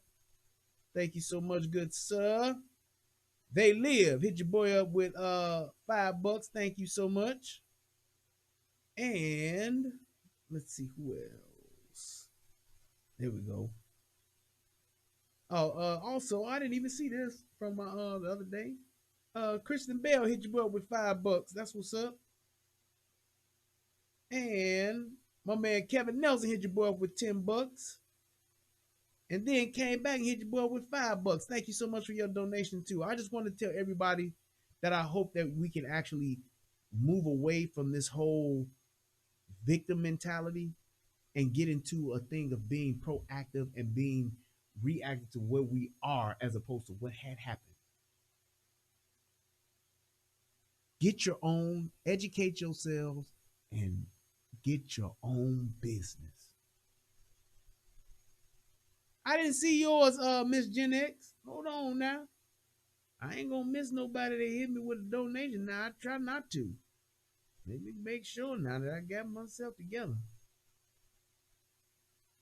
Let me do a refresh. I don't mind doing the refresh. We can stay all night as long as I'm getting this money now. Let's see. Yeah, I don't see that in there now. I don't see that. Was that PayPal or was it Cash App? I don't see it now. Let me go back in there. I'll refresh one more time. We're going to get on the body here. I don't see it there in the Cash App. You say, see what I'm talking about? Yeah, where's it at? Right. You still ain't said where it at. You just saying the same thing over and over again. You might be bluffing. Let me check my PayPal one more again. Hit that on the refresh. Yeah, I don't see it. So you can donate it again. But I just want to say to everybody, I hope that we can focus on those things as opposed to this whole victim mentality and thinking that everything is against us. They doing this to us. This is how they treat us. Let's start saying, hey, I need to do this for me and mine, as opposed to just making it a thing to where we saying, I ain't got it because of that. I ain't got it because of them. I ain't got it because of this. Understand where you at and do whatever you need to do that you can control. Control your controllables so that you can actually turn anything around. It all starts with one person. Yourself. I am Brian Redmond. I want to give a shout out to everybody that tuned in to the show tonight. If you're still watching this on the replay, please feel free to donate. Please feel free to leave your comments in the comment section. I appreciate all of you guys, all of your thoughts, all of your well-stated statements, all of the things that you've actually thought about and actually typed out and spelled correctly. I appreciate those because I can actually read them and understand what you're saying. Thank you for those who articulate themselves in the comment section instead of just dropping one-liners or fragments. I don't know what you're saying with those, but hey, I appreciate all of that time. Thank you guys so much. I hope you guys enjoyed the show. Please click that like button. Please click the subscribe button. We are like 29 people away from 7,000 subs. So please, if you know somebody that ain't checked me out before, send it their way and hope they subscribe. Thank you guys so much for all of your time and your effort and your energy. It is a pleasure to be able to do what it is I do, but it's even more of a pleasure and even more special with the fact that you guys tune in to watch it. Thank you guys so much for tuning in. Shout out to all my mods. Shout out to everybody in Soto Nation, and shout out to my brother, Tommy Sotomayor. I appreciate you guys, all my family, all my friends that support me. Thank y'all. I appreciate y'all. We are out. Y'all have a good night. Peace. Where the hell is my song at? There we go. Yeah. Yeah. I don't ever remember feeling like this. But I'm out here in these YouTube streets. So I want you to get your fingers. I don't know what you're doing. I want you to right get now, your but mouse. I want you to check me out. And I want you to check me out. Get ready to do this.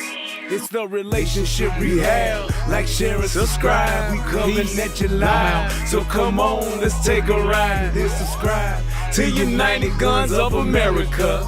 Just click that link and listen up to what I'm telling you. It's the relationship rehab. Click that link right now. You know what I'm saying? It's your boy Brian Redmond, and I just want y'all to subscribe to my channel. You know what I'm saying? I want you to let me know what you think. I'm gonna talk about some things, you can talk about some things, and we can do our thing. You know what I'm saying? I mean, it's all about having a conversation, right? I mean, if we can't talk to each other, then, I mean, what are we really here for? I want y'all to be able to just come over to my channel, talk to me about what's going on with you, and I can tell you what's going on with me, and we can build some things, you know what I'm saying? That's all about growth, baby.